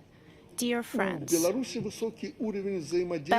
has a high level of cooperation and trustworthy relations with the absolute majority of the countries whose representatives are present here today. With most of them, we have a long-standing history of successful cooperation. And now we can add on our expertise on bilateral area with new integrations in this format. Minsk confirms full preparedness for full-fledged membership in this organization. I thank you for your attention. Mr. Lukashenko, thank you very much for your address. Belarus showcases great steps in developent and economy and social sphere, and of course shares its responsibility in the work of our organization. Thank you very much. I now give the floor to the President of Lao PDR, as well as the President in the ASEAN. Please, the floor is yours. Your Excellency Vladimir Putin, President of the Russian Federation, esteemed heads of state and government of BRICS countries, ladies and gentlemen, it is a great honor and privilege to have been invited to the BRICS Outreach Summit by His Excellency President Vladimir Putin, Chair of the 16th BRICS Summit, which provides me with the opportunity to join the heads of state and government of BRICS member countries and developing nations of the Global South here in this beautiful city of Kazan. Excellencies, the international community is currently grappling with numerous challenges, making it increasingly difficult to foresee how the global future will unfold.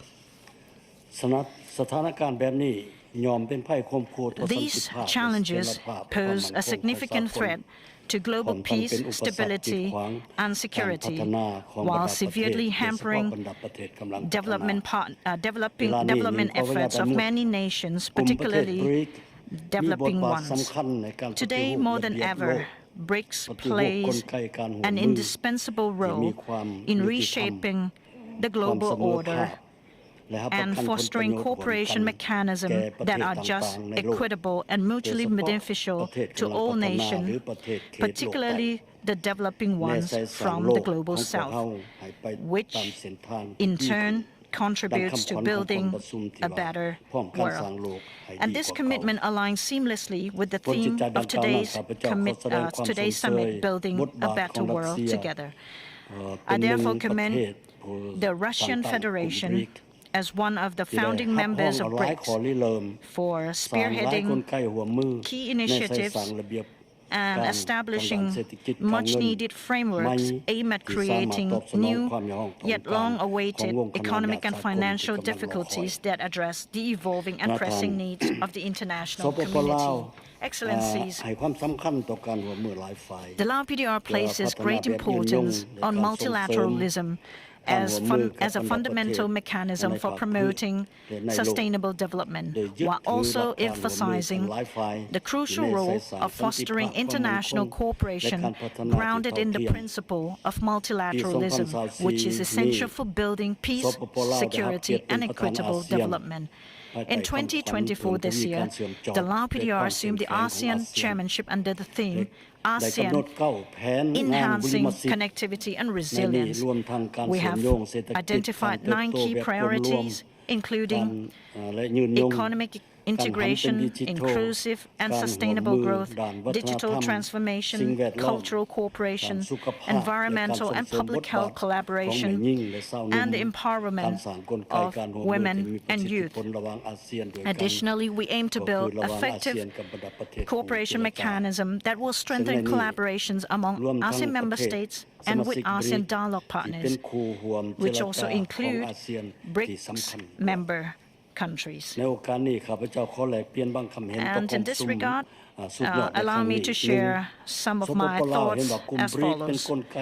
1. The Lao PDR views BRICS as a robust and resilient cooperation mechanism with considerable influence on the global stage. We therefore encourage BRICS to continue strengthening its leadership in guiding the world towards just and equitable development. 2. BRICS member countries and developing nations should deepen cooperation at all levels, both bilaterally and multilaterally, while fostering mutual support and assistance for the global south.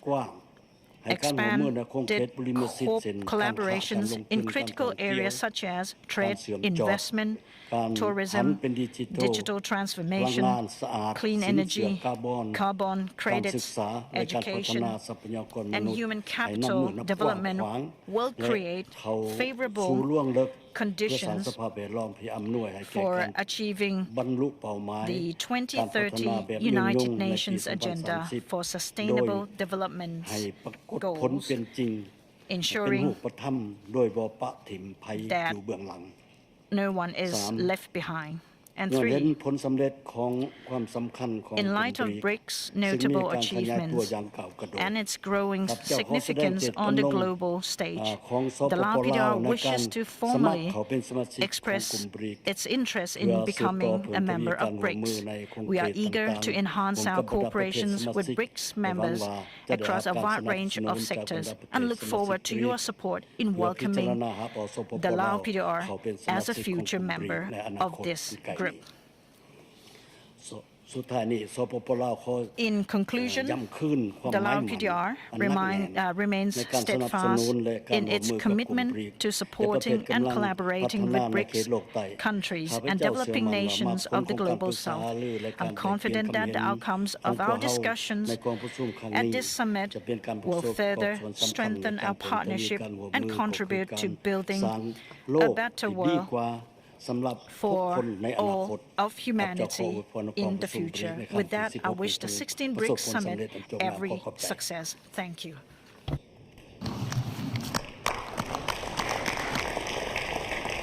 Thank you very much, Mr. President.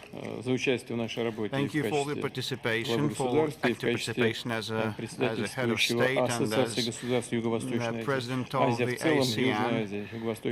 Asia by and large and Southeastern Asia have been undergoing rapid development, and this is going to be a driver of our joint work and our participation and engagement in that region. I'd like to give the floor to President of Turkey, Mr. Recep Tayyip Erdogan.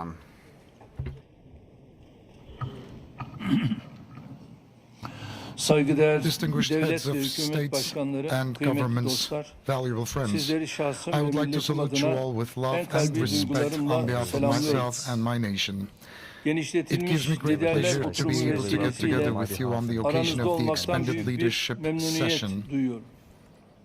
And I would like to take this opportunity to thank my dear friend, the President of the Russian Federation, Mr. Vladimir Putin, for his kind hospitality and for his sincere invitation. And I also would like to congratulate him for being such gracious hosts. As of January, Brazil will be assuming the term presidency, and I would like to wish my Brazilian friends the best of luck in their endeavor. Yesterday, a terror attack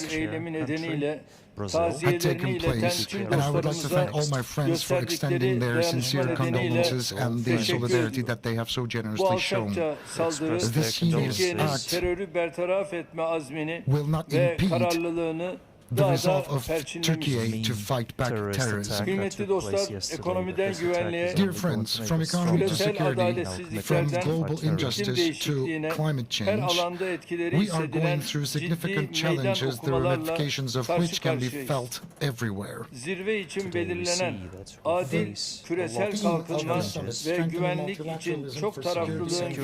global development is very punctual and is very to the point. And I would like to accentuate one point sincerely.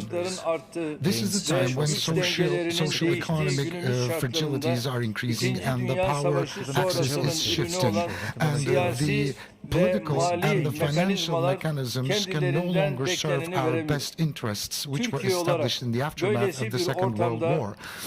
Things are changing in this day and age, and we believe as Turkey that a fairer world is possible. In multilateral platforms, we are always getting together with our friends, and we are trying to support the initiatives in order to find common solutions to the outstanding problems using our joint wisdom. We believe that BRICS contributes tremendously in a unique way to the development of global trade, economic expansion, and sustainable development goals. And I think BRICS is also contributing to the possible establishment of a fairer global order. Turkey is a founding member to many international institutions and organizations, from the Council of Europe to the Organization of Turkic States to Developing Aid to Economic Cooperation Organization and the Black Sea Economic Cooperation Organization as well. We are active members of G20 and MICTA. The African Union and ASEAN are some of the platforms where we have close partnerships, along with the communities of Latin America and Caribbean states. And we are investing tremendously in expanding our cooperation mechanisms every day. As Turkey, we are basing our endeavors on reciprocal respect, and we are partnering with friendly countries on a win-win scenario, and we are very much determined to further pursue our positive relations with the BRICS family members. Distinguished guests, ladies and gentlemen, global fair order and development can only be established through peace and security to be established all around the world. So long as we don't stop the bloodshed in the Middle East, we can never speak about development, nor the future, nor justice, nor development. Israel is actually setting fire on the entire region, and they have violated every boundary from international law to conscience. The Palestinian people are being massacred in Gaza, and that's a genocide. And Israel is attacking Lebanon as we speak, and they are becoming even more destructive and oppressive. This is a humanitarian crisis that we are experiencing in the midst of the 21st century, and ignoring this fact can never relieve us from our responsibilities. It's an indispensable fact that we have to go back to the borders of 1967 in Palestine, with Eastern Jerusalem as the legitimate capital of Palestine, where a Palestinian state's sovereignty and territorial integrity will be respected at the utmost extent possible, or else a just and a permanent peace will never be established. And I would like to kindly invite all the countries to start recognizing Palestine if they haven't done that. The genocide actors, Israel government, has to be stopped through international community's support. And unconditional weapons and arms sales to Israel should be stopped, because it encourages Israel to become much more destructive. And we have started an initiative within the United Nations to stop weapons from being sold to Israel. I would like to salute you all, and I believe that you will be very supportive of our initiatives. And before I conclude my remarks, I would like to salute you all with love and respect. I hope and pray that this meeting will yield the most auspicious results for the entire human race. And I would like to thank everybody involved in the organization. Our common work. Once again, congratulations. Thank you very much, Your Excellency, Mr. President. Under your leadership, Turkey has been pursuing an independent foreign policy course, and that merits our respect, and we cooperate very well bilaterally, doing a lot to resolve difficulties in the region, and I'm sure that Turkey's work within this entity will also be relevant. And I'd like to give the floor to President of Uzbekistan, Mr. Mirziyoyev, please. Уважаемые главы делегаций, хочу присоединиться к словам признательности в адрес президента Российской Федерации, уважаемого Владимира Владимировича Путина, за традиционный радушный прием к организации нашего мероприятия в древнем Казани. Город тысячелетней истории, где гармонично сочетается культура Востока и Запада.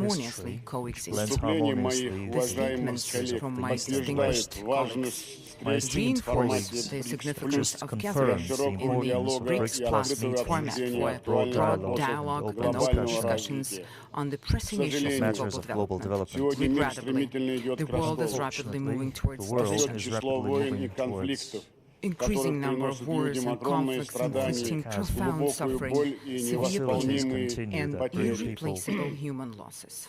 Фрагментация мировой экономики и торговли усиливает неравенство, технологические разрыв и протекционизм. Возникают новые барьеры между странами.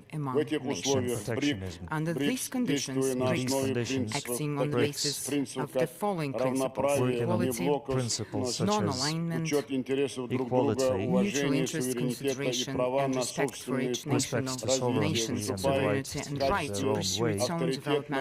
emerges as a reputable and dynamic formation for multifaceted cooperation and partnership. We are convinced that such a model of interaction can serve as a solid basis for shaping a new architecture of more equal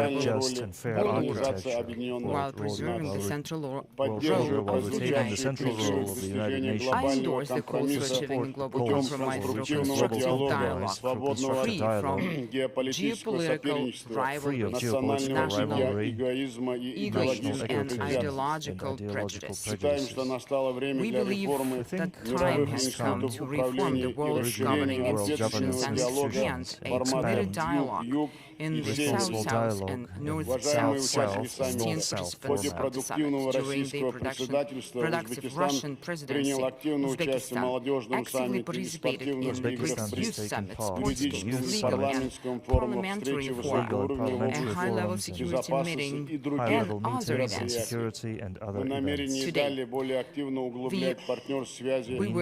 are committed to further actively enhance partnership ties with BRICS countries. We will be efficiently taking advantage of new opportunities which are opening as part of this formation. We share the fundamental commitments of BRICS countries to develop cooperation in order to overcome the challenges of worsening global inequality and facilitate the inclusive economic recovery. This refers primarily to supporting national programs of developing countries aimed at tackling acute social and environmental challenges, reducing poverty, narrowing the technological gap and modernization of infrastructure. Multilateral financial institutions must play an important role in this regard. Uzbekistan intends to establish close collaboration with the BRICS Development Bank to implement priority investment and social projects. We're also interested to expand practical cooperation in such areas as innovation, digital economy, green development, and energy. Barrier-free e-commerce. We intend to participate in joint projects of the BRICS Research Group on artificial intelligence to prevent possible risks and develop common management standards in this area. Governance standards. We're ready to join the BRICS Competence Center under the United Nations Industrial Development Organization, which is being formed.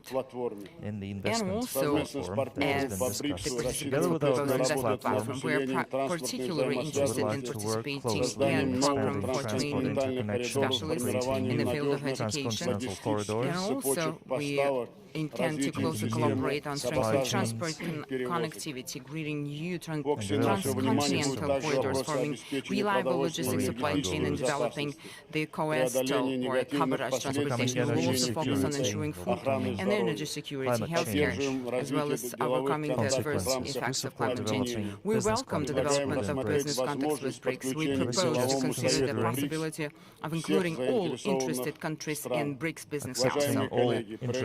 Dear colleagues, so for us, the priority remains in cooperation in BRICS space are countering the threats and challenges of international terrorism. We must attack special focus, and we have to attach special focus to the prevention of radicalization and the spread of extremistic ideology, primarily among youth. Uzbekistan stands for broad cooperation, and we do share the concern regarding the escalating conflict in the Middle East. It is increasingly evolving into a potential flashpoint of global crisis involving neighboring countries and major world powers. We're heartbroken by unprecedented humanitarian catastrophes in Gaza and Lebanon. No political objectives can justify innocent civilian victims, casualties, especially children. Today, the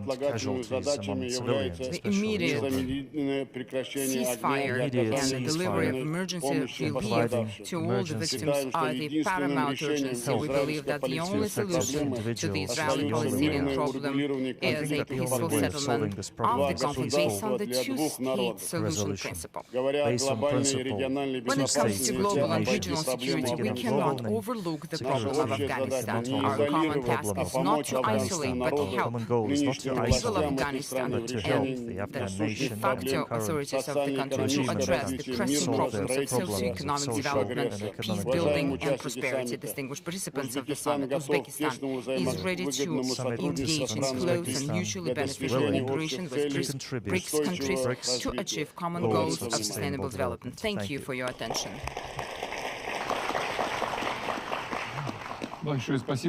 Thank you very much, Your Excellency, Mr. President. Uzbekistan, under your leadership, has shown impressive pace of economic and democratic development. I'd like to also mention that the potential for further development, the room for development is huge. I'd like to thank you for attending the events of the forum in the course of the year, and thank you, and we pay a lot of attention to the situation around Palestine. So I'd like to give the floor to the President of State of Palestine, Mr. Mahmoud Abbas. Thank you. In the name of Almighty God, Excellency President Vladimir Putin, President of Federal Russia, and the Chairman of the BRICS, leaders, presidents of BRICS, States, ladies and gentlemen, peace be upon you. His blessings and bounties. I would like at the outset to extend to Your Excellency and to the Presidents of the BRICS with sincere thanks for the kind invitation extended to us to participating in the proceedings of this significant session for the fostering collaboration among BRICS states and the Global South, which will allow us to expand and foster dialogue and collaboration in the fields of development, innovation, energy, culture, and international peace and security, and to give impetus to resolving the current international and regional crises, at the top of which the Palestinian cause for building a better world. In this regard, we congratulate the countries newly joined the BRICS, UAE, Egypt, Ethiopia, and Iran, for joining the BRICS, which forms a strong indicator to the incremental role of the groupings and its great importance at the international level. We hope that you would accept Palestine's request for annexing to the grouping as soon as possible. The great development of BRICS and the growing desire of other countries to joining the BRICS reflects the urgent need for an international world much fairer and just, given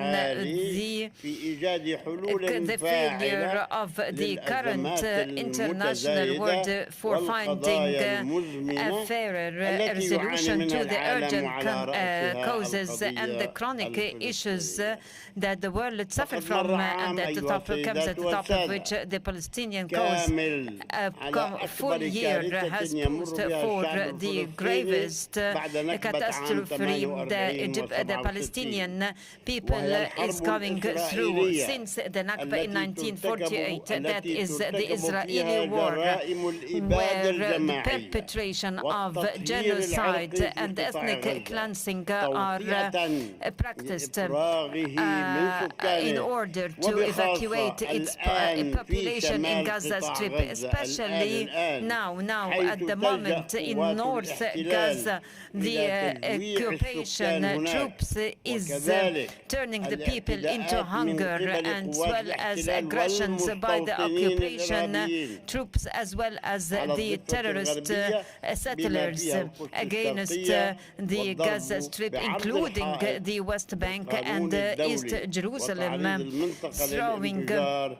overthrowing the resolution of the international resolutions. And to expand the conflict, the Israeli government decided to shut down the headquarters of UNRWA in the East Jerusalem and to seize its actions in the occupied Palestinian territories, which necessitates the international community to reject and condemn such a decision and force the Israeli government to withdraw their decision. Therefore, it has become an urgent need and immediate need for the putting into effect the Security Council resolution on immediate ceasefire and allow the runs of the humanitarian aid, as well as the full Israeli withdrawal from the Gaza Strip, and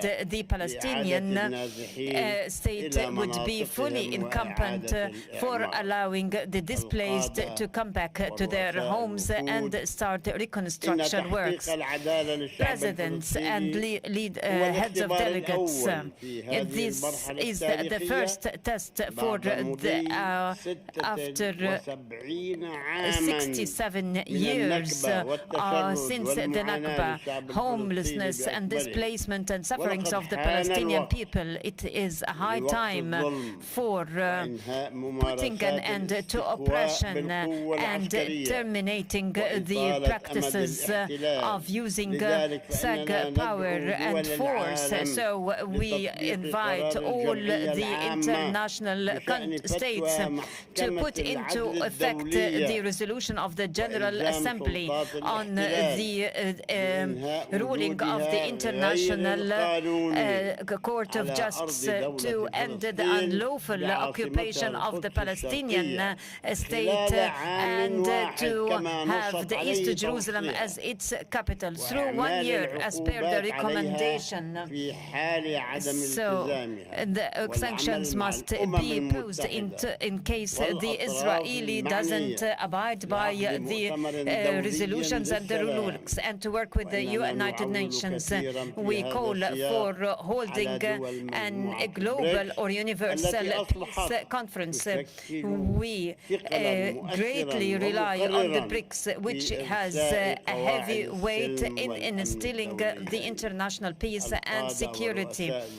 The presidents and leaders of delegates, the Palestinian state considers the principles on which the BRICS is based an indispensable part of its policy that believes in justice and mutual respect and common prosperity, which also represent the aspirations of our population. We extend our thanks to the leaders of the BRICS for their courageous and audacious stances in support of the Palestinian cause and the independence of Palestinian. We reiterate in this regard the Palestinian desire to be annexed to the BRICS group and to reinforce collaboration and involvement with the BRICS members. We stand ready to be committed to its goals and the activities and the practices of its groupings for the fulfillment of its activities and for the achieving a strategic partnership for a better future for humanity. Mr. President, I thank you for your statement. I wish all success to the groupings members. Thank you. Thank you so much, Mr. President. You noted the interaction between BRICS and the Global South. It is one of our priorities. As for the Palestinian development, unfortunately, the world sees a lot of armed conflicts. At our borders, we see the same case. To our great dissatisfaction by the humanitarian catastrophe in Gaza takes special place, and what happens there resounds with aching heart with the global community, and we should spend our effort in changing this situation, building on the creation of the Palestinian state as foreseen by relevant resolutions of the United Nations, and these resolutions are to be implemented in full. Thank you so much for taking part in our today's session. Now, the floor is given to the President of Venezuela, Mr. Maduro. Bueno, buenas tardes, Presidente Vladimir Putin, querido compañero, Your Excellency, presidente, jefes de Estado, President Putin, jefes de delegación.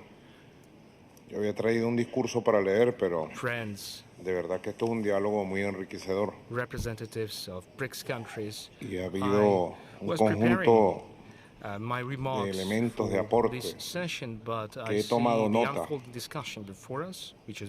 En esta búsqueda permanente por construir lo que ha sido una bandera histórica de los últimos 70, 80 años de la humanidad, construir un nuevo orden internacional.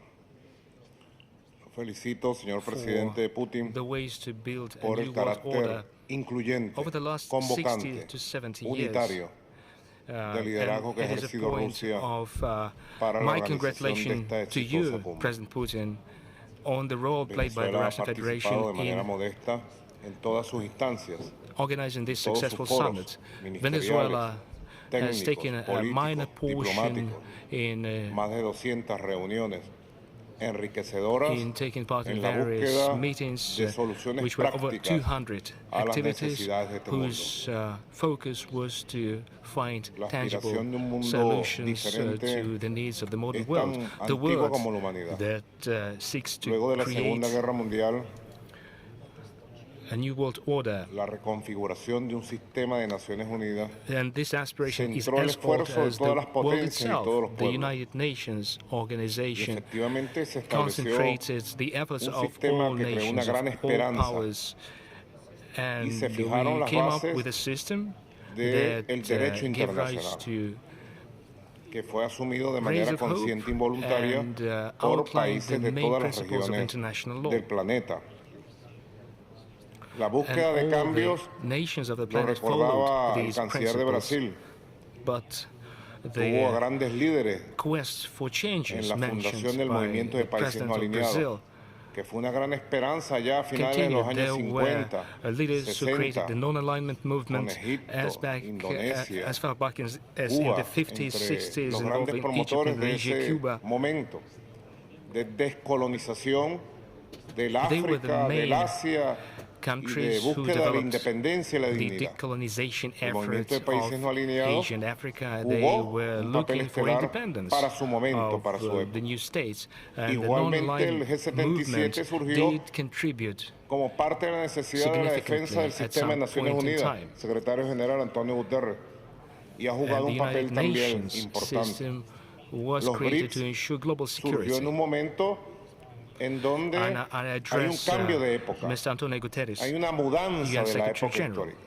Ha surgido una nueva época y han surgido nuevas superpotencias, nuevas potencias y países que modestamente como Venezuela o regiones como América Latina y el Caribe. Aquí está nuestra hermana Cuba, nuestra hermana Bolivia, nuestra hermana Nicaragua. Venezuela, Latin American countries, Bolivia, Nicaragua, Cuba, who are also represented here.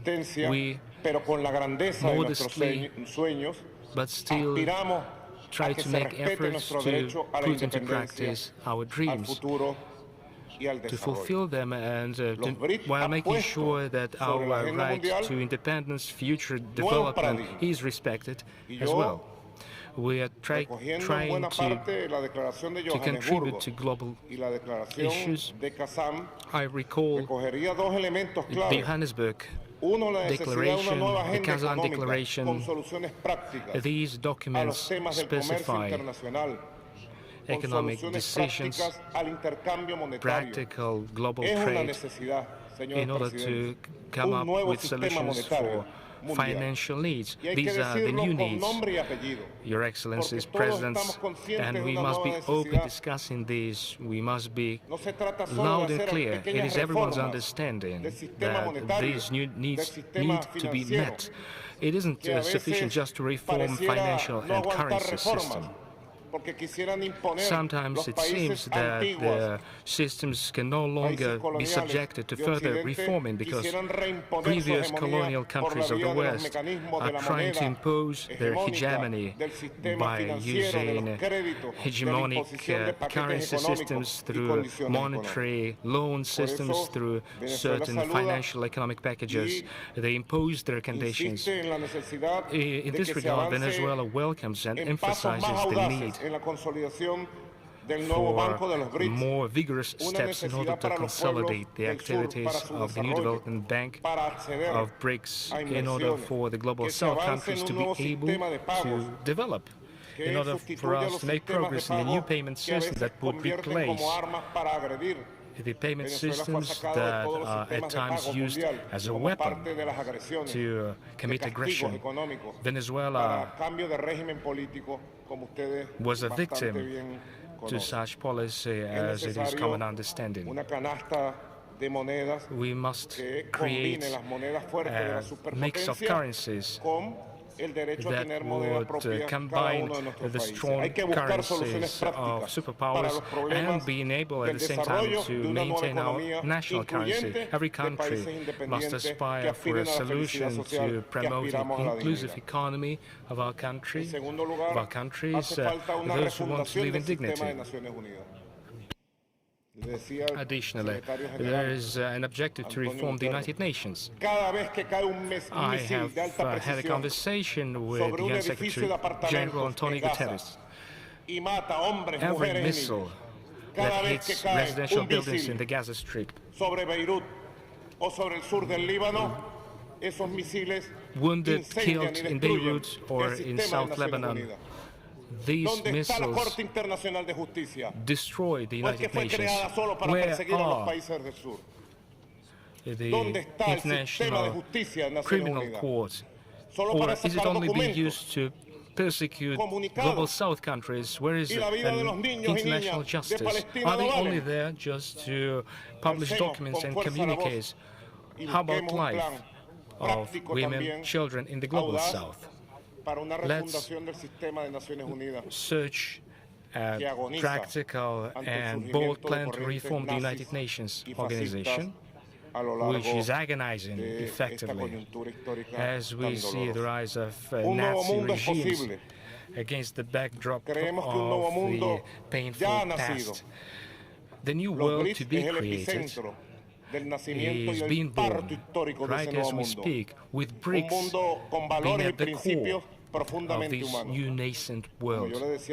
This world would build on humane principles. As I have said during our bilateral meetings with President Putin, the thing I said was, Venezuela belongs to the BRICS family. I thank you for the invitation extended to our country. It is the first time that the President of Venezuela participates in a BRICS meeting. We share the BRICS principles. I'm convinced that the historical truth behind this for over 200 years when Simon Bolivar, the liberator of our country, with his saber in his hand, liberated our nations, our continent. He fought for the balance worldwide. Hugo Rafael Chavez, our commandant, said, we are waiting for this multipolar world, multi-centric world to be created. Your Excellencies, Mr. President, you can count on the Bolivarian Republic of Venezuela to put into practice this historical project. Thank you so much. Уважаемый господин президент, Венесуэла под вашим руководством продолжает политику команданта Чавеса по укреплению суверенитета страны, You demonstrate good rates of development. Last year it was 5.5%. This year we expect more than 7% of national growth. I'm sure you're on the right track, and the legitimate government created under your able leadership after the election will do a lot to promote your country and promote cooperation with other countries too, within the framework and within the circuit of BRICS. Thank you so much for your speech. Now, the floor is given to the President of the Republic of Kazakhstan, distinguished heads of state, Your Excellency, Secretary General, президенту Российской Федерации Владимиру Владимировичу Путину за приглашение и превосходную организацию саммита БРИКС в городе Казани, уникальном историческом центре Евразийского континента. БРИКС превратился в глобальный центр международного притяжения, к которому проявляют практический интерес многие страны, стремящиеся к взаимовыгодному сотрудничеству. БРИКС обладает огромным потенциалом к развитию и объединяет государства разных континентов, укрепляя солидарность и эффективно используя совместные возможности на благо всех участников. БРИКС обладает как ресурсами, так и опытом для построения будущего, основанного на принципах совместного процветания, взаимного уважения и партнерства. Для Казахстана крайне важно Kazakhstan. Kazakhstan attaches a lot of importance to the fact that with every BRICS member state, we have truly friendly relations. I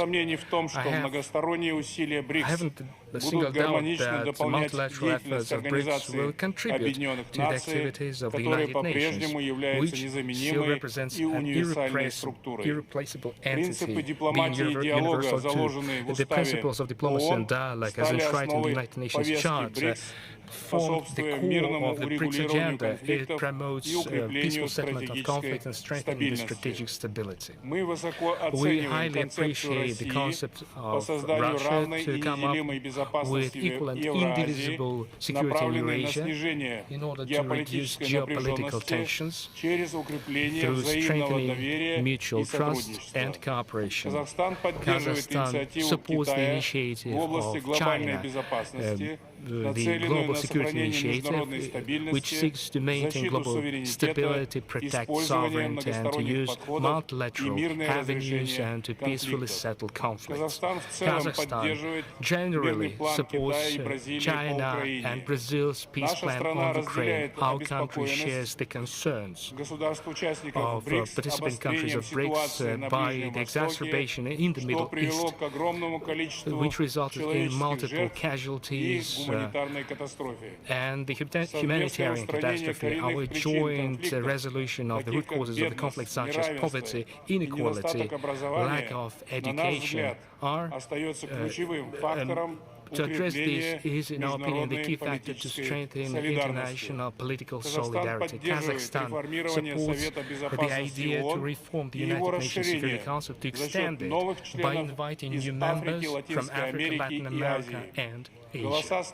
The voices of the Global South countries are to be loud in addressing the issues of peace and security, and BRICS can play a pivotal role in this process while strengthening the representation of the so-called medium powers and developing economies in the global governance structure. Kazakhstan considers BRICS as one of the driving forces of the overall progress worldwide. We note with satisfaction the dynamic growth of the trade between Kazakhstan and the grouping countries. In 2023, it was almost 50% of our foreign trade balance. We seek to extend mutually beneficial cooperation in such areas as trade and investment, IT, technologies, critical minerals, food security, education, and tourism. Kazakhstan is ready for close cooperation in order to strengthen the transit and transport cooperation in the BRICS area. Our country attributes particular importance to further development of the initiative entitled One Belt, One Road and South-North International Transport Corridor, as well as its links to the Trans-Caspian transport route connecting Asia and Europe through Kazakhstan, through the Caspian Sea. It is a possibility to give additional impetus to foreign trade in the long run. Kazakhstan seeks to form lasting partnership relations within BRICS Plus format with a view to strengthening the energy security. We are interested in promoting the existing and in launching future-oriented prospects when it comes to oil and gas processing as well as critical metals. We should use the vast BRICS potential for overcoming the challenges related to climate change, such as extreme global warming and desertation. We are convinced that our BRICS efforts will make it possible to enhance the connectivity between North and South, eliminate imbalances between our countries, strengthen international security, and put in place conditions for a global process. Once again, I would like to assure you that Kazakhstan firmly intends to work jointly in the BRICS format in order to strengthen multilateral cooperation in the interest of a sustainable and secure development of states. I am confident the BRICS Summit in Kazan will go down in history as an important milestone on our path to a better and juster world. I thank you for your attention. Thank you so much, Excellency, Mr. President. You have given a good assessment to the BRICS development. You mentioned that 50% of trade turnover counts for trade with BRICS countries.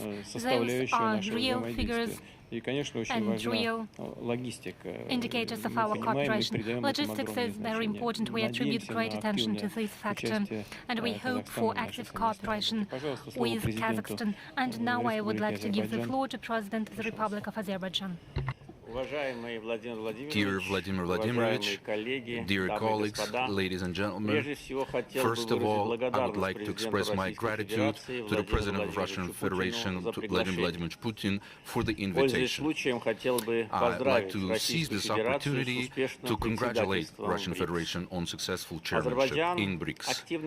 Azerbaijan is an active advocate of multilateralism, which was demonstrated by us during our chairmanship in the non-aligned movement in the 2020-2023. During the 4 years of our chairmanship, non-aligned movement has made great strides towards its institutional development and solidified its stature within the system of international relations. Our successful chairmanship experience is helping us today as a chairman in the measures Используя свое географическое положение и создав современную инфраструктуру, Азербайджан превратился в один из важных транспортных и логистических центров Евразии. Транспортные коридоры восток-запад и север-юг проходят по нашей территории. Все сегменты этих транспортных путей на территории Азербайджана успешно функционируют. На данный момент, ввиду резкого роста грузопотока через нашу территорию, мы инвестируем дополнительные средства в увеличение пропускной способности этих коридоров. В следующем месяце в Баку станет местом проведения крупнейшей международной климатической конференции КОП-29.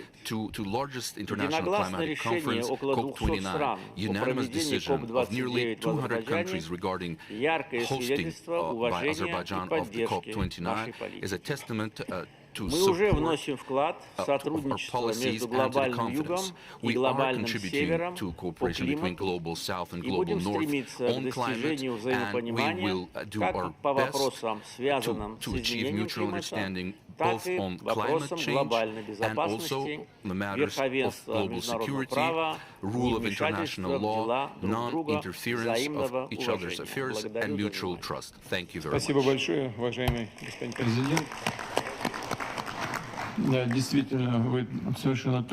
Thank you so much. As you have pointed out, quite rightly, the role of Azerbaijan in the development of logistics corridors is extremely important. But not only that, bearing in mind the growing trade volumes with Russia and other BRICS states, I believe what President of Kazakhstan has just mentioned also is very important. I would like to wish you all the best. Thank you so much, and now I would like to give the floor to President of the Republic of Congo, His Excellency Mr. Denis Sassou Nguesso.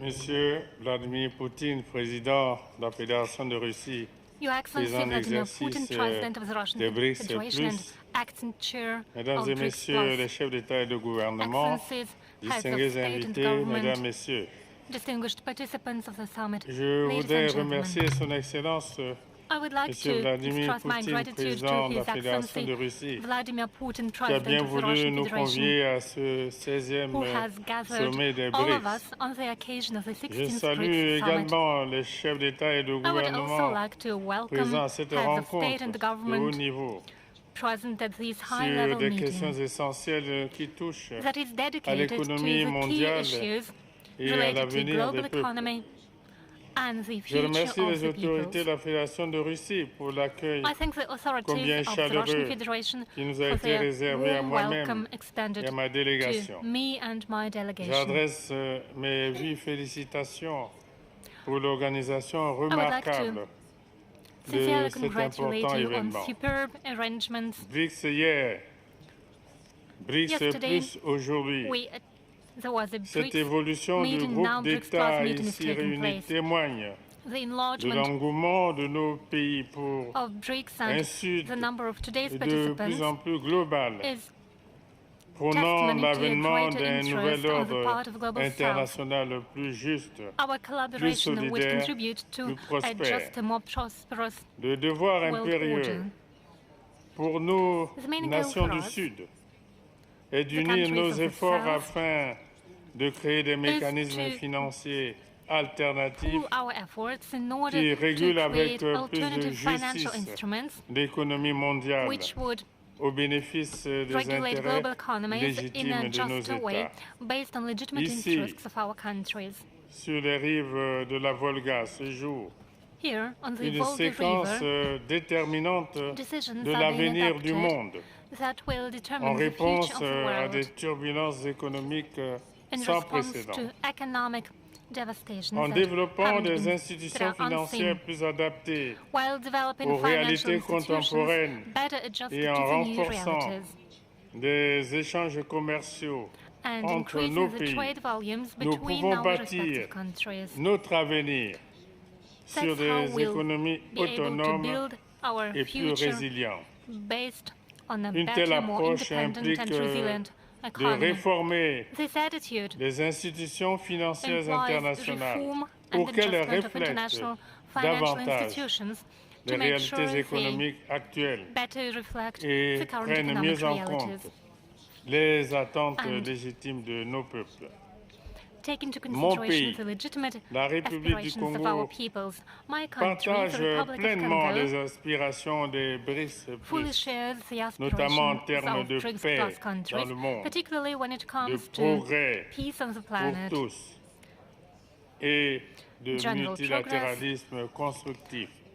and constructive Consciente multilateralism. de l'importance croissante de While la being coopération aware of économique et the growing politique importance of economic entre les and nations political du Sud, cooperation between the la countries of the République du South, Congo accorde the un Republic of intérêt Congo tout particulier shows aux particular objectifs interest visés to the par les BRICS goals Plus pour that had been promouvoir un outlined by the développement BRICS Plus countries, inclusif that et is durable contributing to inclusive et and sustainable contribuer development, activement as well as au making couronnement active de cette contribution avancée to majeure. the successful implementation of this Au-delà des important intérêts mission. économiques, la culture Apart rapproche from les having États et similar economic renforce interests, our l'amitié countries share entre common les culture. peuples. It strengthens C'est en cela friendship que between la our République nations. du Congo appelle It is in this à la spirit mise en œuvre that the des Republic of Congo initiatives communes calls on dans les implementation of domaines joint de initiatives l'éducation in the field of et de la education culture and culture. afin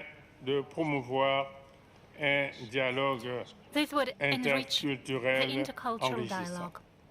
Par ailleurs, situé au cœur du Apart bassin from du that, Congo, my country mon pays est is in engagé the heart of the depuis Congo River près d'un Basin. demi-siècle For more than dans la half a protection century, de l'environnement have we been en lien protecting the avec environment la lutte contre les changements as climatiques. part of our fight against J'en climate appelle change?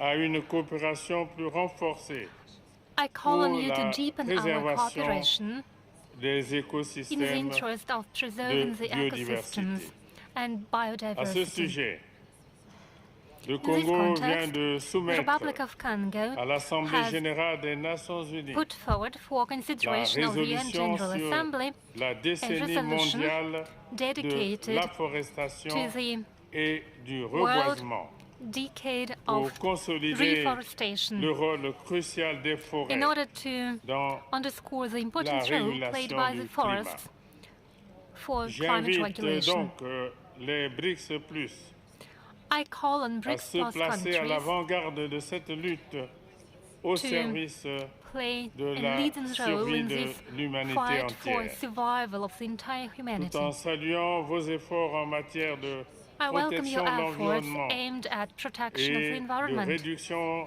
des émissions and de gaz reduction of à effet de greenhouse serre, gas emissions.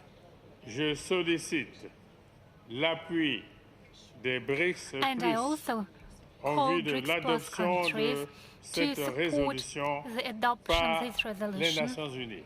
Je vous remercie. in the United Nations Organization. I thank you for your attention. Thank you so much, Your Excellency, Mr. President. You noted that global South countries share aspirations of BRICS countries.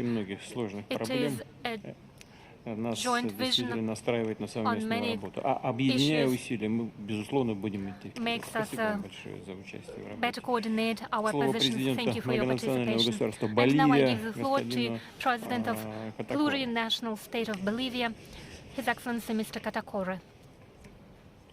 Muchísimas gracias. Muy buenas tardes. Thank you so much. Todos saludamos a nuestro hermano Good afternoon.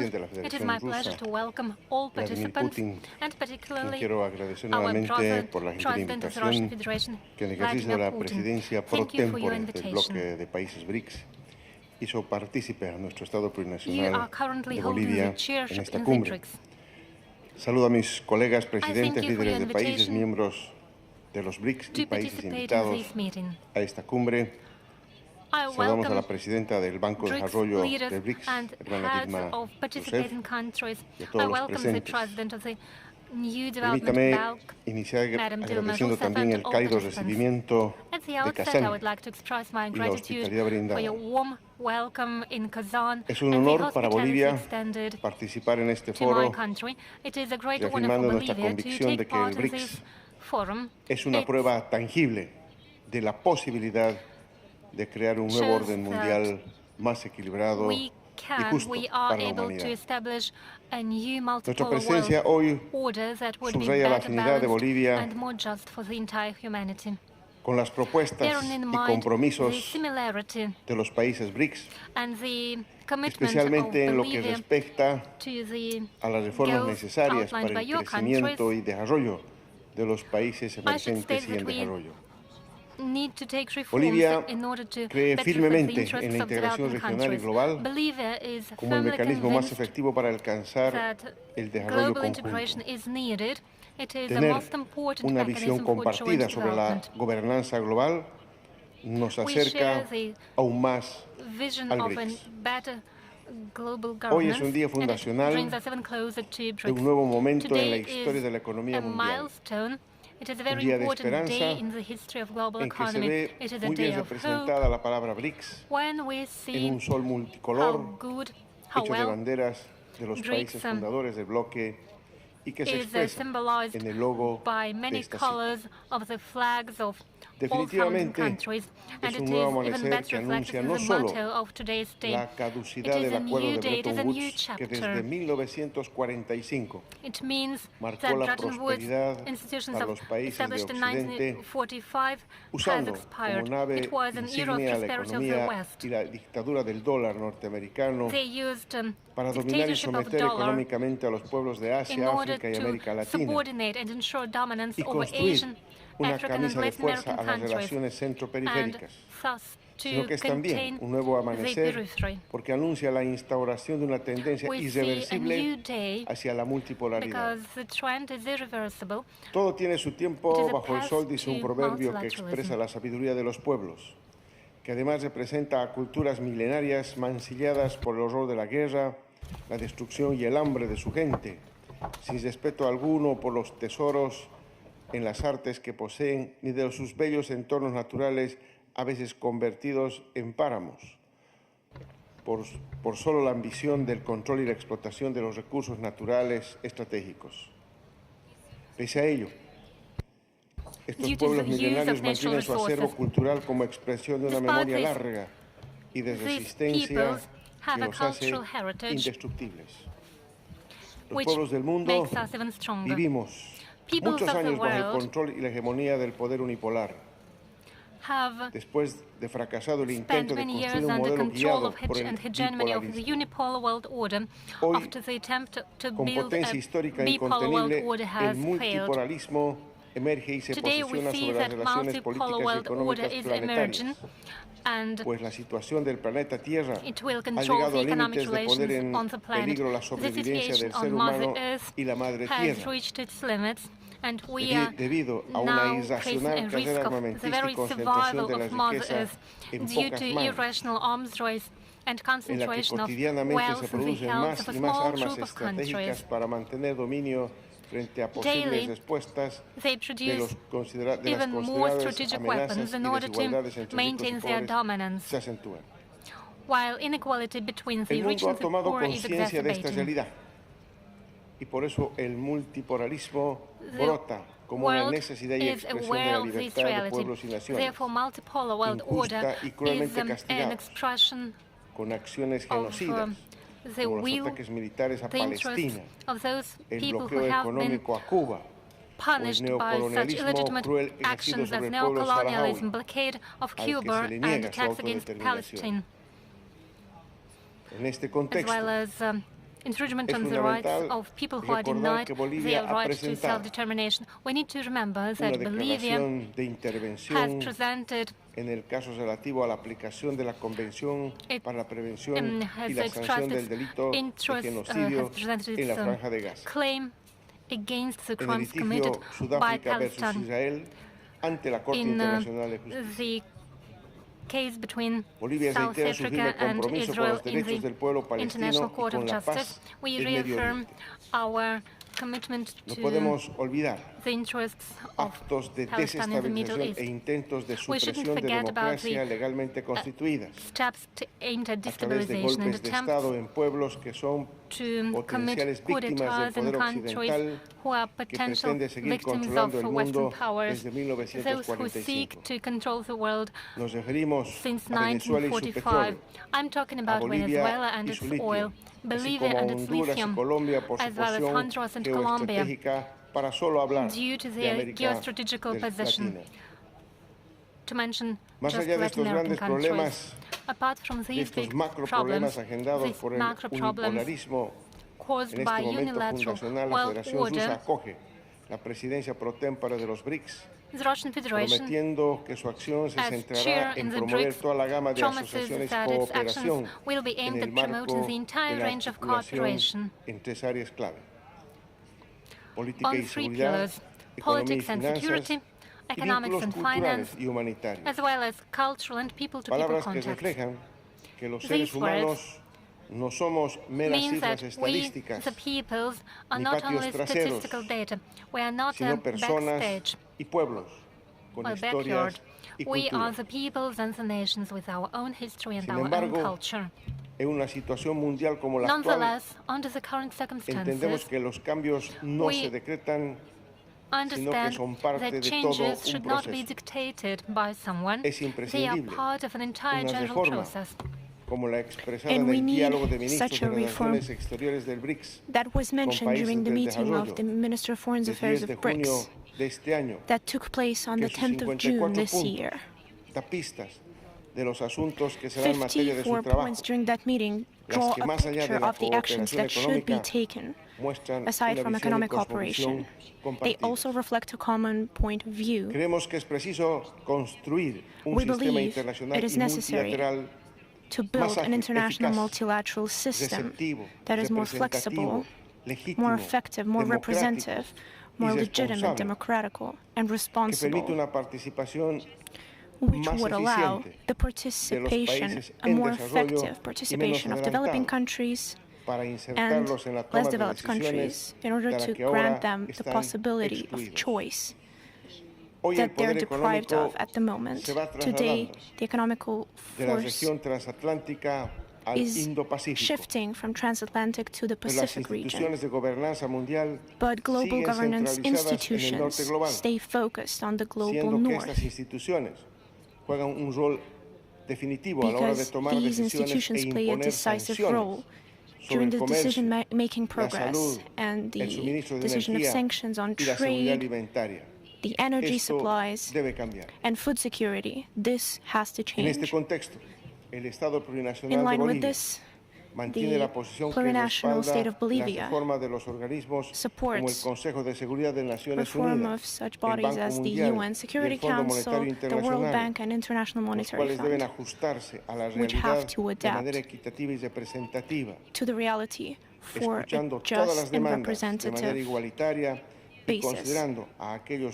All demands have to be taken equally and have to take into account all the por el fortalecimiento del pillars nuevo of Banco de power. Desarrollo, We support una the reinforcement of the new para Bank of financiar Development, proyectos a países en which is a desarrollo key como structure Bolivia for y para financing lograr un the futuro projects of más developing próspero countries y such as equitativo. Bolivia Los desafíos in order globales to achieve a y fairer la crisis world. multidimensional del Global capitalismo threats and a los challenges que hoy nos of enfrentamos capitalism that we're demandan de la facing fuerza today mancomunada require the y unification solidaria of de forces la and mayoría de los solidarity países que hoy of the representan majority el sur of world global. countries who Estamos represent the seguros global south today. Que a través del potencial de We are nuestros países en convinced desarrollo that thanks to y the con el potential of apoyo our del bloque countries, BRICS podemos and with the impulsar support la of BRICS transformación de la countries, economía y la gobernanza we will mundial manage to stimulate the para transformation fortalecer of el economy and despliegue de un global desarrollo government in order to conjunto y de beneficio reinforce the establishment of mutually beneficial en los grandes development avances de la ciencia y la tecnología, based on la conectividad great digital achievements y las energías in renovables. technology, science, digital Bolivia connections, es un and país renewable rico en energy recursos naturales. sources. Somos la primera reserva Bolivia is a mundial de country litio. rich in mineral Poseemos sources, natural importantes reservas de resources. gas natural, We're the first in supplying minerales lithium, we tradicionales have y natural tierras gas, raras. traditional Estamos en el minerals, proceso de and rare industrialización earthly y elements. nuestra We're participación going en through el the process of BRICS pretende el industrialization, and our beneficio mutuo participation in de este BRICS nuestro proceso. is aimed at mutual benefit of all the participations Vuelvo of this process. a considerar que esta reunión en Kazan fundará un nuevo I momento en believe la that this historia, meeting in Kazan en que los pueblos y will naciones map out a new históricamente sojuzgados momentum in history, se alinearán tras el escudo de los BRICS y la multipolaridad. where many Y countries, juntos, en la calidad que sea pertinente, there are haremos attempts to enslave efectivos them, nuestros anhelos and nacionales depending on y nuestros different procesos conditions, de we will try desarrollo to map out our con soberanía aspirations, the de process nuestros of development, territorios, sin to injerencia de gain ningún back the tipo, sovereignty of our con countries without any autodeterminación, interference, recuperando los sitios with the right institucionales que to Occidente nos negó self-determination, usarlos para recobrar el in sentido de order las to restore relaciones sense in international internacionales, relations. respetando el derecho internacional y ejerciendo With respect justicia for con international nuestros law pueblos and while dominados por la ensuring unipolaridad occidental y la tiranía del dólar equality estadounidense. for our nations Que las decisiones y subjugated los to the resultados de esta tyranny cumbre and dollar. se And traduzcan at the en end of acciones this summit, concretas we believe our results beneficien a should nuestro result in pueblo y señalen actions that will la benefit our construcción a un nations futuro prometedor para el and will desarrollo global contribute de la to a humanidad promising y de future for the nuestras global generaciones development venideras. of Muchas humankind gracias. and our future generations. Thank you very much. Уважаемый господин президент, вы упомянули о Бреттон-Вудской системе, которая была положена в свое время в основу международной финансовой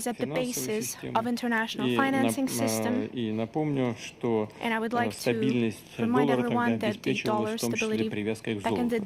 Но были потом и ямайские соглашения, которые отстегнули доллар от золота.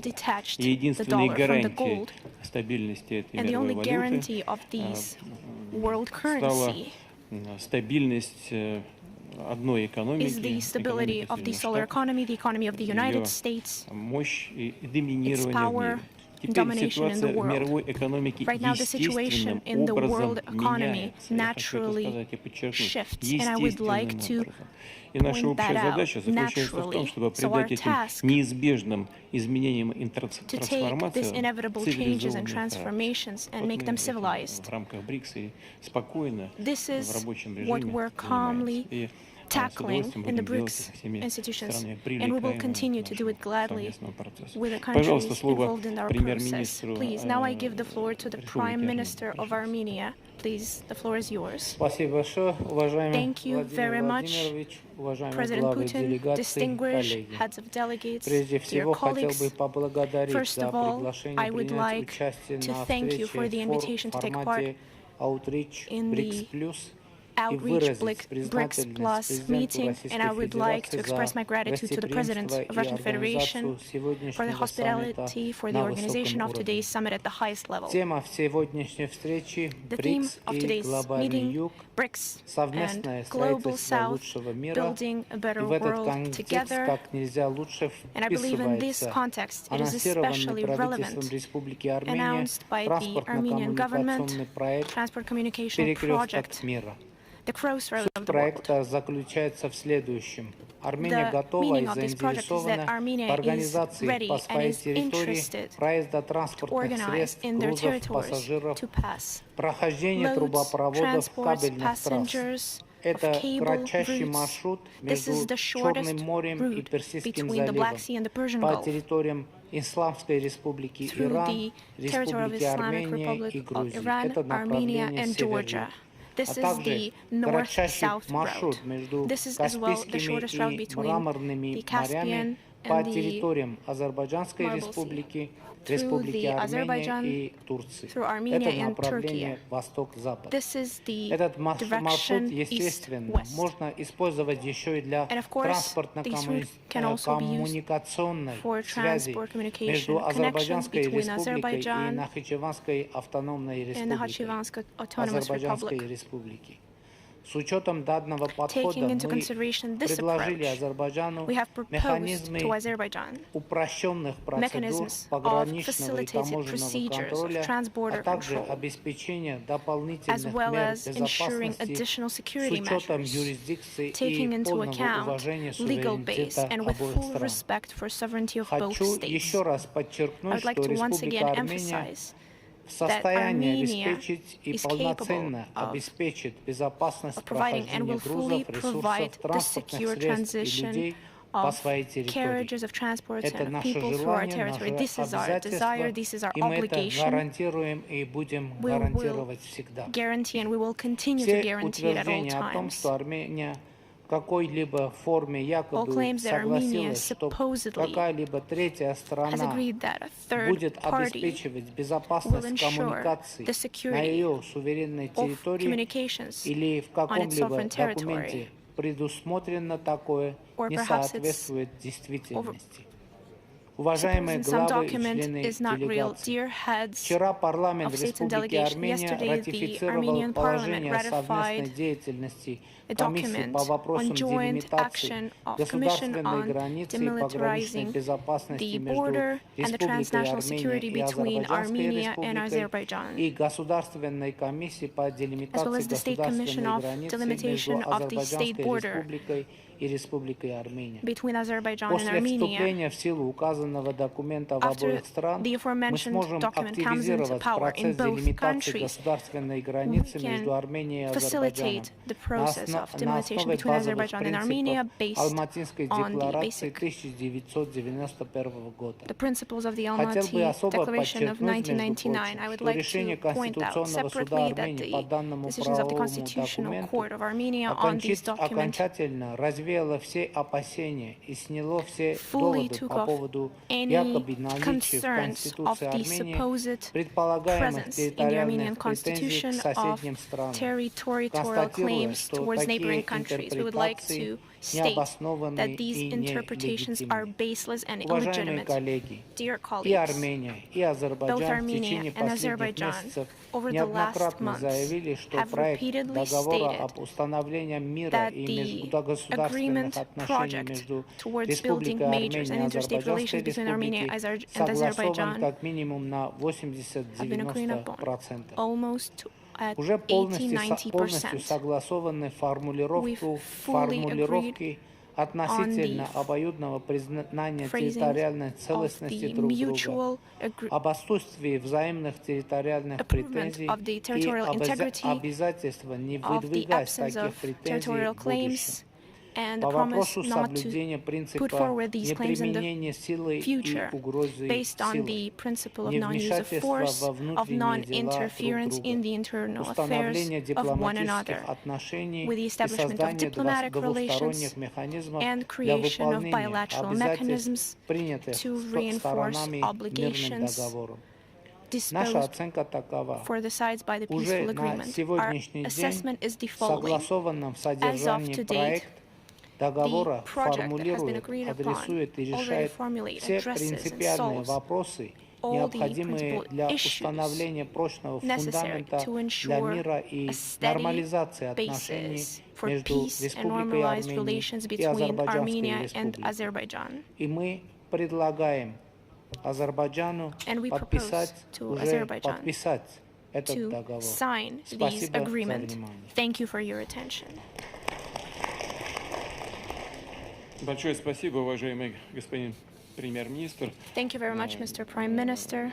только что вы сказали о проектах логистики. Это очень важное направление сотрудничества в регионе. И еще важнее, что вы положительно относитесь к тому, чтобы эти проекты осуществлялись и с Азербайджаном, и с другими странами региона, о чем мы постоянно в течение последних лет много говорим. И очень приятно отметить, что начался процесс демаркации, делимитации границы, а это верный путь действительно к мирному договору. И то, что вам удалось в ходе нашей сегодняшней работы обменяться мнениями с президентом Азербайджана, уже это идет в плюс нашему сегодняшнему мероприятию. Спасибо большое. Ваше выступление. Пожалуйста, слово президенту Киргизской республики, господину Садыру Нургазовичу Жапарову. Mr. Japarov. Vladimir Vladimirovich, уважаемые главы государств и правительств, Ваше Высочество и Превосходительство, дамы и господа, прежде всего хотел бы поздравить Российскую Федерацию с успешным председательством БРИКС, пожелать успехов и плодотворной работы, а также поблагодарить and effective work, as well as thank you for a warm welcome and the hospitality in Kazan. I'd like to express my gratitude to Mr. Putin for the kind invitation to take part in this important event. Текущая насыщенная повестка дня БРИКС представляет особую актуальность для всего человечества. В этом объединении мы видим уникальную платформу, которая продвигает принципы суверенного равноправия, взаимного уважения и доверия, невмешательства во внутренние дела и совместного экономического развития. Мы разделяем цели и принципы деятельности БРИКС по представлению возможностей для экономического и социального роста, развития предпринимательства, продвижения цифровых технологий, promoting digital technologies, putting forward innovational and ecologically clean technologies, as well as solving climate challenges. I would like to add that this is fully in line with the Sustainable Development Goals integrated in the Kyrgyzstan's NDS until 2040. Dear friends, after the decades of globalization and integration processes, the modern world community is seeing the geopolitical and economical fragmentation. Has the world become more secure, stable, and prosperous? Of course, the question is a rhetorical one. We see today the domination not of the international law, but the right of might. Each year, we see the new lines being drawn, lines of separation. We see higher finances on arms that could be forwarded towards prosperity and towards overcoming economic inequality. Select countries continue to get richer while deterring international trade and manipulating the financial system, which causes great damage to smaller, economically vulnerable countries. Despite the current difficult geopolitical position in the world, Kyrgyzstan does everything in its power for sustainable development, has already achieved attainable progress in this area, especially thanks to mass reforms. The economy of our country over the last years is developing steadily, despite unfavorable external factors and difficulties on the world markets. Over the last 3 years, the economic growth has amounted to about 7%. Our experience is a testament that with the right viewpoint, with political will and good governance, even smaller countries with restricted resources could attain great economic results. We believe that cooperation in combating climate change is especially relevant, and it is especially present in the mountain ecosystems. Climate change, the destruction of ecosystems, and pollution disproportionately affect countries located in the mountains. At the initiative of Kyrgyzstan and with the wide support of mountain countries, we're releasing the 5 years of action for the development of mountain regions for 2023-2027, adopted by the UN General Assembly. Another one of our initiatives is ensuring a new global dialogue on climate change as an annual event within the UN framework on climate change and forming a discussional group for mountain partnerships. Allow me to take this chance to support the initiatives of Kyrgyzstan's side. Ladies and gentlemen, Kyrgyzstan pioneers for just non-discriminatory international world order, common access to the well-being of world economy and modern technologies. External trade should fully serve the sustainable development goals. I believe that working out alternative mechanisms of trans-border payments, new financial instruments, using new digital possibilities, the bettering of payment infrastructure will work towards the growth and effective trade in regional and global scale. Kyrgyzstan is interested in cooperating with the new development bank within financing infrastructural projects as well as projects of sustainable development both in BRICS states and in other developing countries, and we hope that its role will continue to grow in order to eradicate poverty, develop infrastructure, and raise our resistance to global challenges. We're ready to share with all those interested participants and partners within our BRICS Plus format. We're ready to share our best experience to develop digitalization's infrastructural projects in the shift towards a greener economy. Especially high appreciation should be given to the scientific educational cluster of BRICS. We see great perspective in developing culture and art cooperation within this format. We're ready to join the development of this important area and to cultural exchanges. In order to democratize international relations, I would like to share following thoughts. First, in order to ensure stable peace in the interest of future generations, we cannot allow the blockage or the division of states for our own and someone else.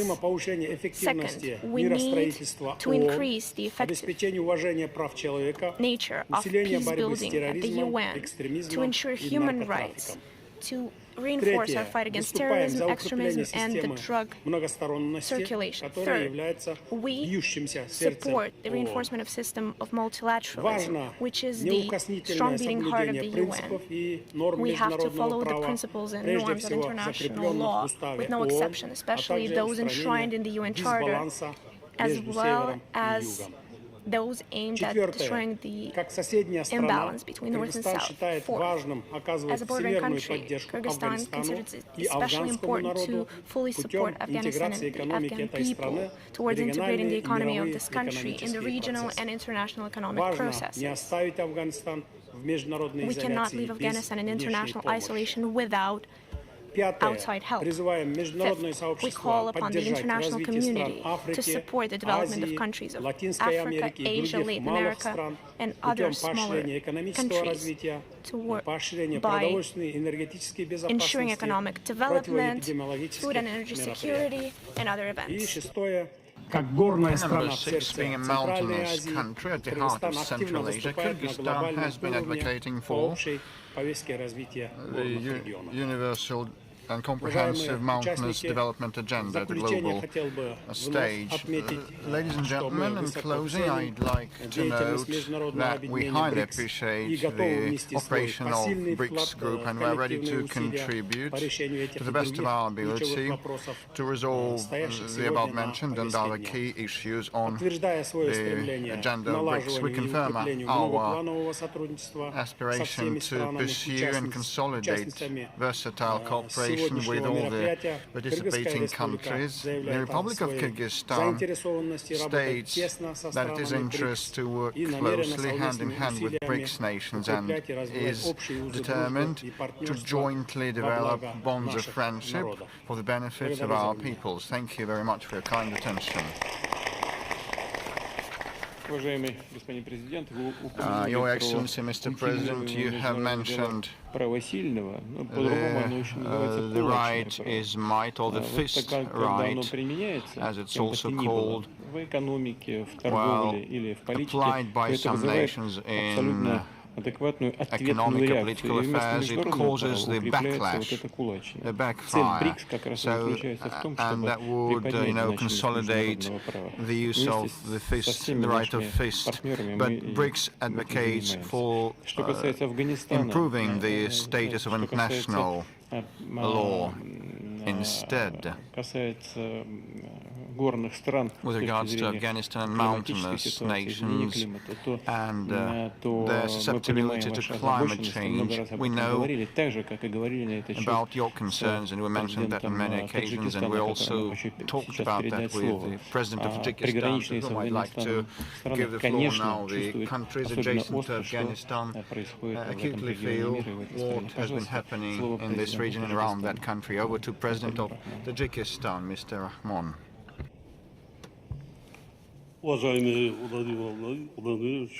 Excellency Vladimir Vladimirovich, Your Excellencies, heads of state and delegations, United Nations Secretary General, I would like to begin by expressing gratitude to the President of the Russian Federation, His Excellency Vladimir Vladimirovich Putin, for taking the initiative to hold our meeting. In light of the current international situation, I believe that the theme of our meeting today, building a better world together, is particularly relevant.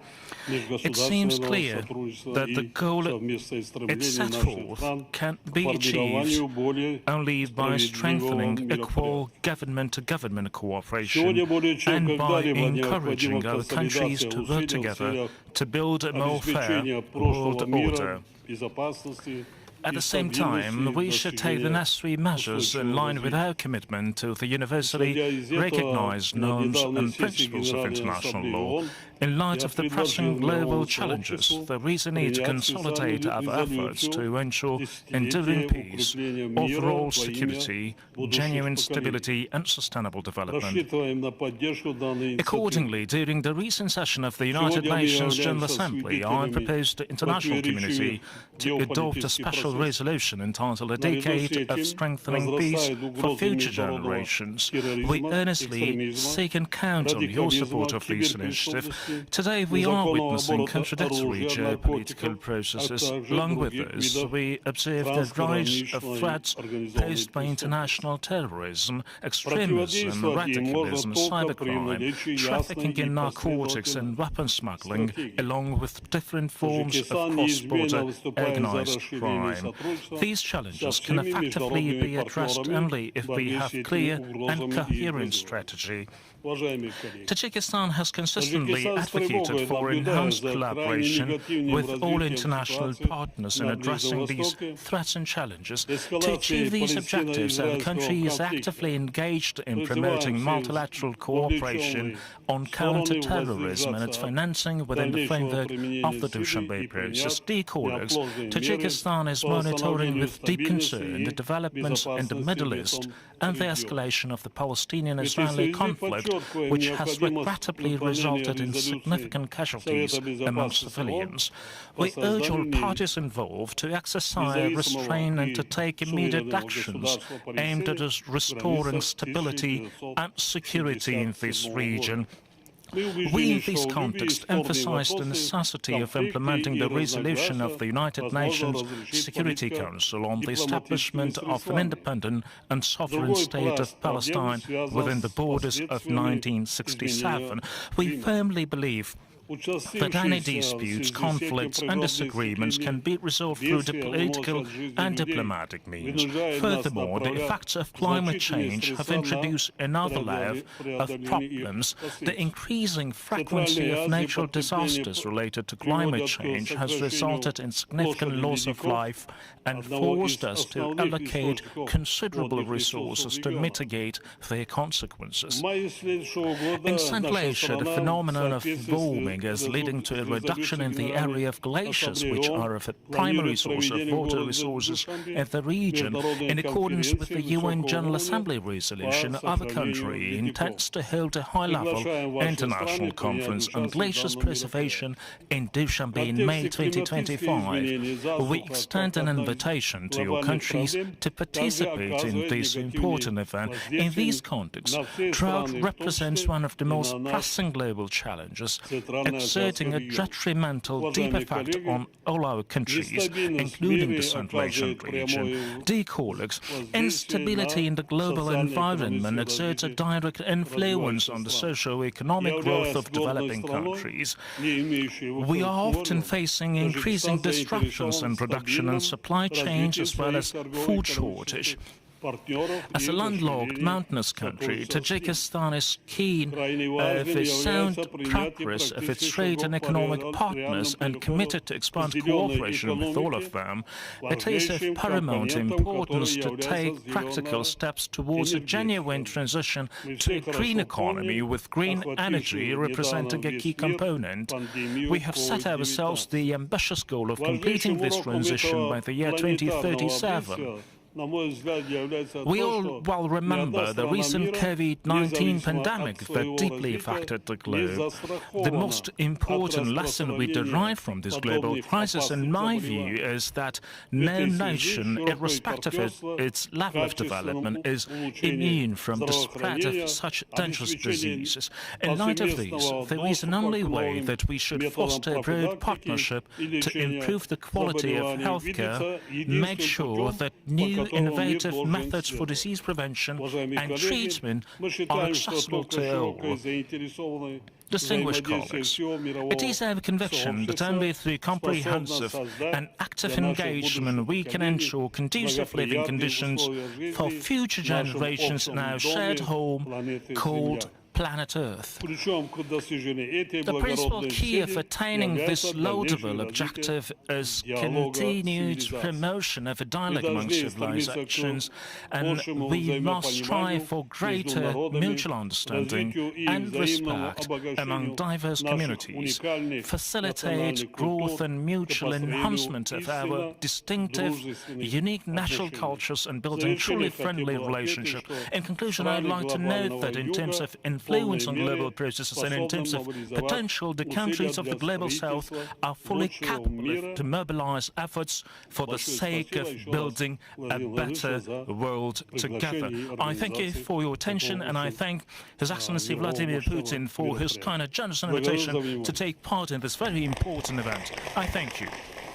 Thank you very much, Your Excellency, Mr. President. You have heeded the glaciers, indeed, for such countries as Tajikistan, Afghanistan and others. It is a major issue because the ice caps keep thawing, and they constitute a source of water supply. And also you mentioned the sanitation and healthcare standards, quality, fight against epidemics, and medical assistance are very important for humanitarian development. And here, any restrictions would be unacceptable, as well as sanctions motivated by politics. And unfortunately, this happens sometimes, and BRICS' main objective is to establish interaction in this respect so that all the nations could enjoy the benefits of sanitation, healthcare and epidemic struggle.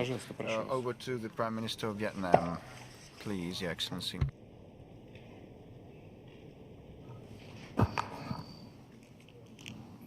Your Excellency, President Vladimir Putin, Excellency leaders, distinguished delegates, I would like to sincerely thank President Putin for inviting Vietnam to participate in the BRICS outreach, and thank you for your cordial welcome for us in Kazan.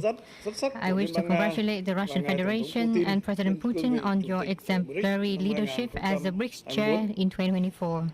Over the past 2 decades, BRICS has asserted a significant role as an important mechanism for close cooperation, sustainable development, and effective resolutions of the common challenges facing humanity. BRICS has inspired and motivated the Global South countries, including Vietnam, on our development path.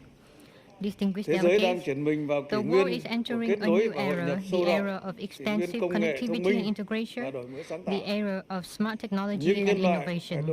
However, humanity confronts unprecedented challenges such as climate change, resource depletion, aging population, geopolitical instability, and the rising tide of inequality and division. These global issues require collective action from all countries, guided by a global, whole of people, and comprehensive approach, and the upholding of multilateralism and international solidarity to build a world order based on regulation and international laws, to share responsibilities and to act based on principle for peace and prosperity. In this new era, BRICS should embody the strong bonds among nations, particularly among developing ones. In this spirit, I would like to propose 5 strategic connectivities for BRICS and the international community to jointly build a better world as follows. First, resources connectivity. With its growing economic potential, BRICS should take the lead in mobilizing, allocating, and utilizing resources to adapt to climate change, further advance green economy, digital economy, and circular economy to ensure food security, energy security, and information security. Vietnam welcomes and would like to thank the new Development Bank for expanding its beneficiaries and finance 2 strategic projects in BRICS and developing nations. Second, strategic infrastructure connectivity. Connections between BRICS and developing countries are in both physical and digital form.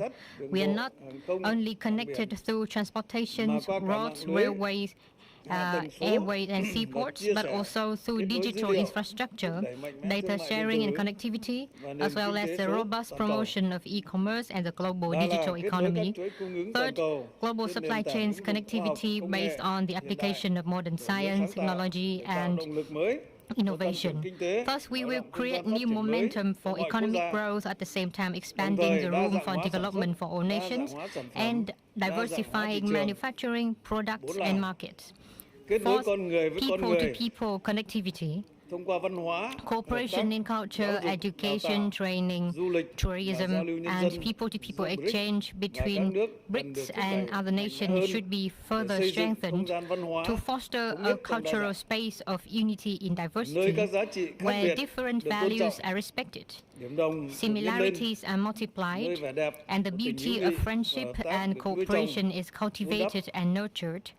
As the great Russian writer Dostoevsky noted, beauty will save the world. Fifth, connectivity in reforming global governance mechanisms toward connectedness, sharing, digitalization, balance, fairness, effectiveness, inclusiveness, and comprehensiveness to develop rapidly and sustainably. We should be more proactive and effectively engaged in shaping global rules and standards, particularly in emerging areas such as governance, artificial intelligence, cloud computing, and the Internet of Things, among others. BRICS should take stronger actions in the fight against the trend of protectionism and the politicization of relations in economy, science, technology, and innovation. Excellencies, leaders, distinguished delegates, connectivity and integration to build a better world together is the consistent policy of Vietnam, which is accompanied by 3 major viewpoints. Number 1, placing people at the center, at the subjects, the goals, motivation, and the most important resource for development, and not sacrificing social progress, social security, and environmental protection for mere economic growth. Number 2, being remain determined to the foreign policy of independence, self-reliance, multilateralization, and diversification of external relations, being a good friend, a reliable partner, an active and responsible member of the international community for peace, cooperation, and development in the region and the world. And number 3, adopting a four-nose defense policy, no military alliance, no allying with one country to act against another country, no use of Vietnamese territory by a foreign country to act against another country, and no use or threat of force in international relations. Excellency leaders, Russian renowned writer Maxim Gorky once highlighted, each nation, each country is an indispensable part of the great human body, and only together we can achieve true progress. In that spirit, I am confident that BRICS will be more united and maximize its inherent strengths to collectively build a world of peace, stability, and development. Our President Ho Chi Minh, the world's cultural figure and Vietnam's national hero, asserted, unity, unity, great unity. Success, success, great success. Vietnam stands ready to work with BRICS and the international community to realize the idea of building a better world together. Once again, I would like to congratulate President Putin for the success of this BRICS Summit in Kazan. Thank you very much.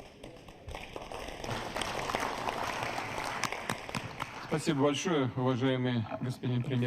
very much. Вы затронули много важных и интересных тем, но я бы обратил внимание на одну из них. Вы сказали об общих ценностях стран БРИКС. Так оно и есть. Мы с уважением относимся к традициям стран-участниц, религиям, которые культивируются в этих странах, культуре наших народов. И именно это лежит в основе нашего успеха. Благодарю вас за ваше выступление.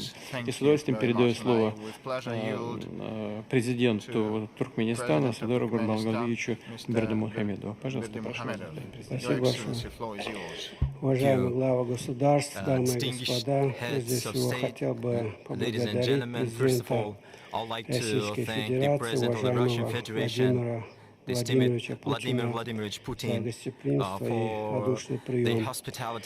Туркменистан впервые участвует в саммите BRICS Plus Outreach. Благодарим за приглашение на столь представительное мероприятие. Видим в этом уважительное отношение к Туркменистану. Как известно, Туркменистан принимает активное участие в усилиях международного сообщества, направленных на достижение и утверждение в мире принципов сотрудничества, взаимного уважения и учета интересов. Наша страна использует свой нейтральный статус для продвижения миротворческой повестки, обеспечения глобальной и региональной безопасности, утверждения межгосударственных отношений, культуры равноправного диалога, доверия и предсказуемости. Важной составной частью внешнеполитического курса Туркменистана является применение модели нейтралитета, инструментов превентивной дипломатии для предупреждения конфликтных ситуаций, искоренения причин и порождающих. Убеждены в том, что в нынешних условиях базовые принципы нейтралитета являются объективно Principles of neutrality are objectively in demand, and with the support of the international community, can bring real benefits in ensuring global security. As a responsible state, in this regard, our country has put forward штаб-квартира которого расположена в городе Ашхабаде. Также убеждены в том, что в нынешних условиях базовые принципы нейтралитета являются объективно востребованными и при поддержке мирового сообщества способны принести реальную пользу в деле обеспечения региональной и глобальной безопасности. Как ответственное государство, Туркменистан предлагает ряд мер, направленных на нормализацию и and improving the international situation and transitioning to constructive parameters of interaction In this regard, our country has put forward several significant proposals at the UN, such as the development of a global security strategy, the initiative to grant neutral countries the status of priority UN partners in its peacekeeping efforts, as well as a number of proposals in the context of creating and strengthening regional security and stability. A landmark event in this context was a unanimous support by the UN General Assembly of Turkmenistan's initiative to declare the next year, 2025, the International Year of Peace and Trust. We expect that all states will actively participate in implementing the provisions of corresponding General Assembly resolution. Turkmenistan's international strategy is based on the country's involvement in modern geo-economic trends, proactive participation in solving pressing problems of our time, achieving sustainable development goals, overcoming crises in the environmental and food sectors, creating and ensuring reliable and fair access for countries and peoples to energy sources, clean water and air. For this purpose, our state also acts from an active and responsible position. I would like to draw your attention to Turkmenistan's initiatives in the field of economy, energy, and sustainable transport. In particular, we are talking about the development of the Global Framework Program for the transition to a circular economy. Other initiatives include the creation of a global atlas of sustainable transport connectivity and the Alliance for Global Energy Security and Sustainable Development. In general, speaking about the current global geoeconomic trends, Turkmenistan highlights one of their defining problems, the increasing importance of developing countries. They are largely expected to bring new energy to the established, yet in need of constructive revision, former world order frameworks, and to introduce new meanings and purposes.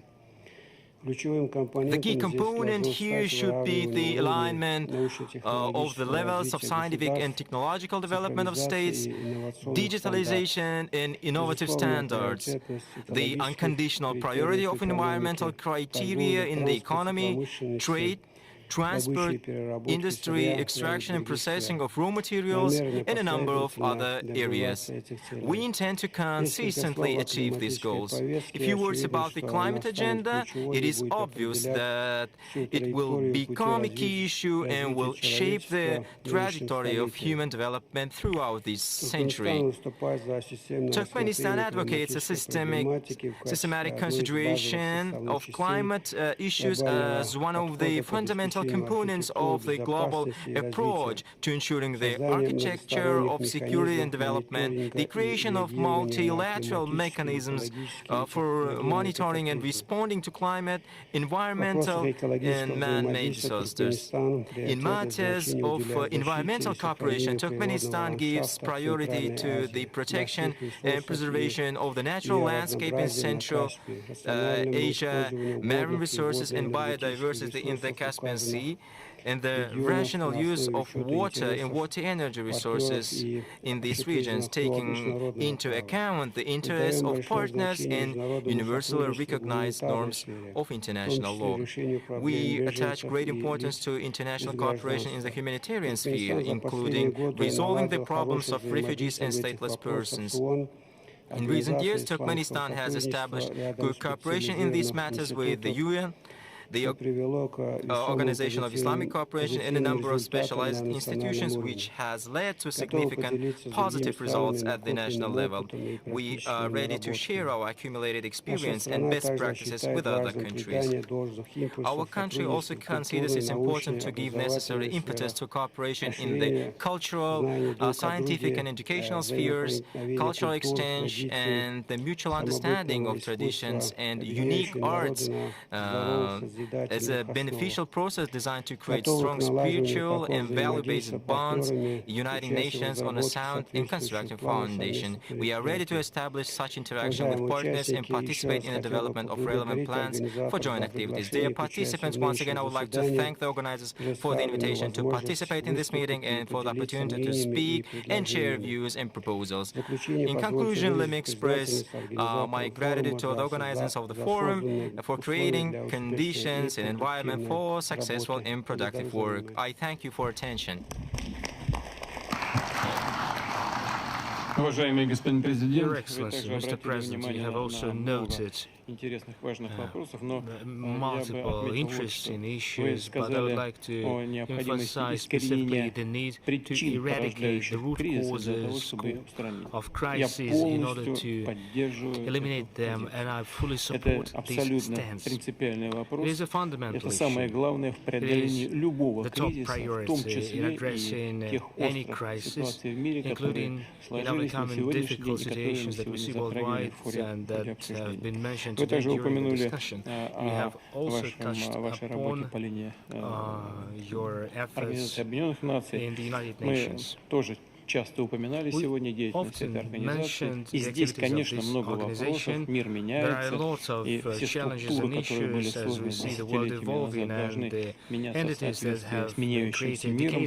Но хочу отметить, что при всех этих вопросах такой другой универсальной международной организации пока в мире не существует. Я слово передаю генеральному секретарю Организации Объединенных Наций, господину Гутерресу. Mr. Guterres, you have the floor. Mr. President, distinguished leaders and representatives, ladies and gentlemen, all protocol observed. I am grateful to participate in the 16th BRICS Summit. Collectively, your countries represent nearly half of the world's population. And I salute your valuable commitment and support for multilateralism and international problem solving as clearly reflected in your team this year. No single group and no single country can act alone or in isolation. It takes a community of nations working as one global family to address global challenges. Challenges like the rising number of conflicts, the devastation of climate change, pollution and biodiversity loss, rising inequalities and lingering poverty and hunger, a debt crisis that threatens smoother plans for the future of many vulnerable countries, the fact that fewer than 1/5 of the Sustainable Development Goals are on track, a growing digital divide, and the lack of guardrails for artificial intelligence and other frontier technologies, and the lack of representation of voice for developing countries at global decision-making tables, from the Security Council to the Bretton Woods system and beyond. These must change. September's UN Summit of the Future offered a roadmap for strengthening multilateralism and advancing peace, sustainable development, and human rights. I see 4 areas for action. First, finance. Today's international financial system is not offering many vulnerable countries the safety net or level of support they need. The Pact for the Future calls for accelerating the reform of the international financial architecture that is outdated, ineffective, and unfair.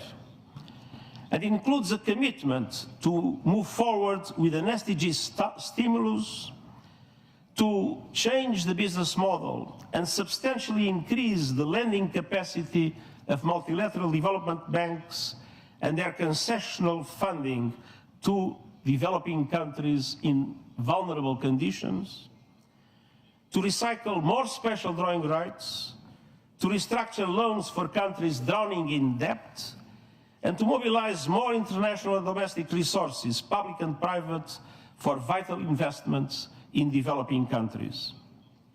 Next year's Conference on Financing for Development and the Summit on Social Development are 2 milestones to carry these efforts forward. And we must also recognize the importance of South-South cooperation. It doesn't replace the commitments and obligations of developed countries, but it is providing a growing contribution to supporting developing countries in overcoming obstacles to achieving the SDGs. Second, climate. Every country has committed to limit temperature rise to 1.5 degrees Celsius. That requires dramatic action to reduce emissions now, with the G20 in the lead. COP29 is just weeks away, and that starts the clock for countries to produce new nationally determined contribution plans with the 2035 targets that are aligned with the 1.5 degree goal. And COP29 must deliver an ambitious and credible outcome on the new climate finance goal. And developed countries must also keep promises to double adaptation finance and ensure meaningful contributions to the loss and damage fund, what was not the case when it was created. Third, technology. Every country must be able to access the benefits of technology. The Global Digital Compact commits to enhanced global cooperation and capacity building. It includes the first truly universal agreement on the international governance of artificial intelligence to give every country a seat at the AI table. It calls for an independent international scientific panel on AI and initiating a global political dialogue on its governance within the United Nations with the participation of all countries. And it requests options for innovative financing for AI capacity building in developing countries. And fourth, peace. We must strengthen and update the machinery of peace. This includes reforms to make the United Nations Security Council reflective of today's world. The Pact for the Future includes important steps on disarmament, including the first multilateral agreement on nuclear disarmament in more than a decade, and steps that address the weaponization of outer space and use of lethal autonomous weapons. Across the board, we need peace.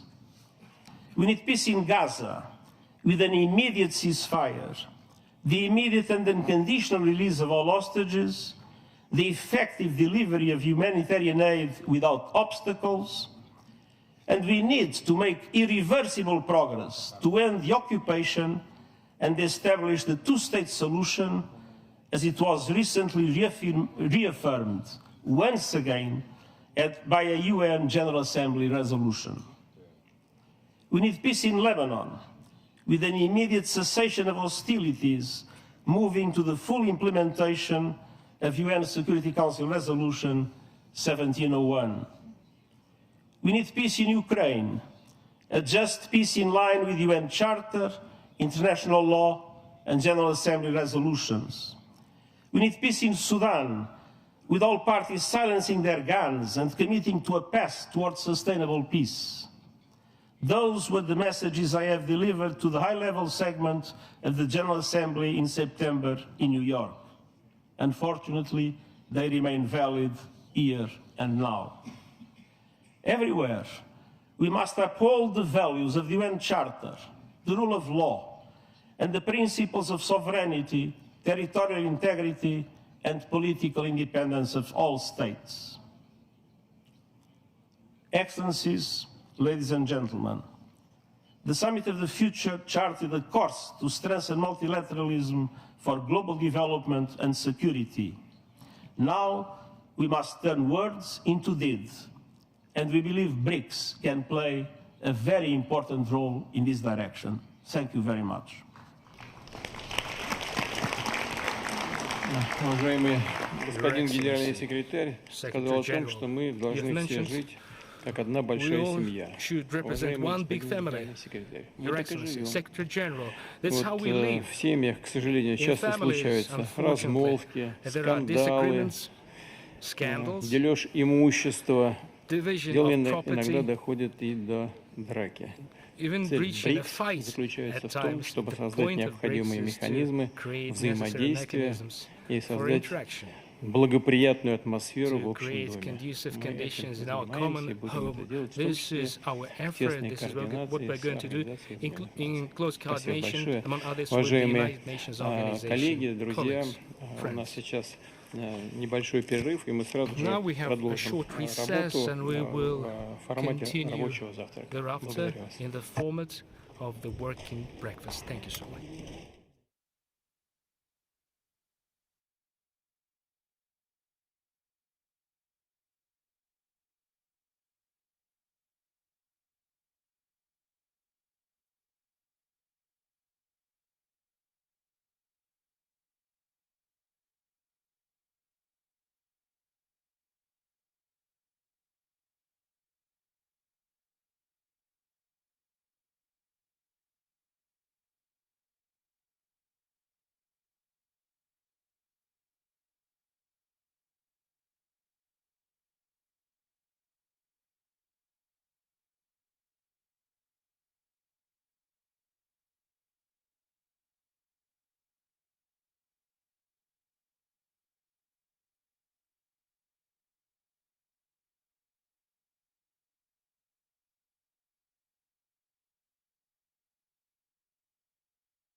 Уважаемый господин президент, дорогие друзья,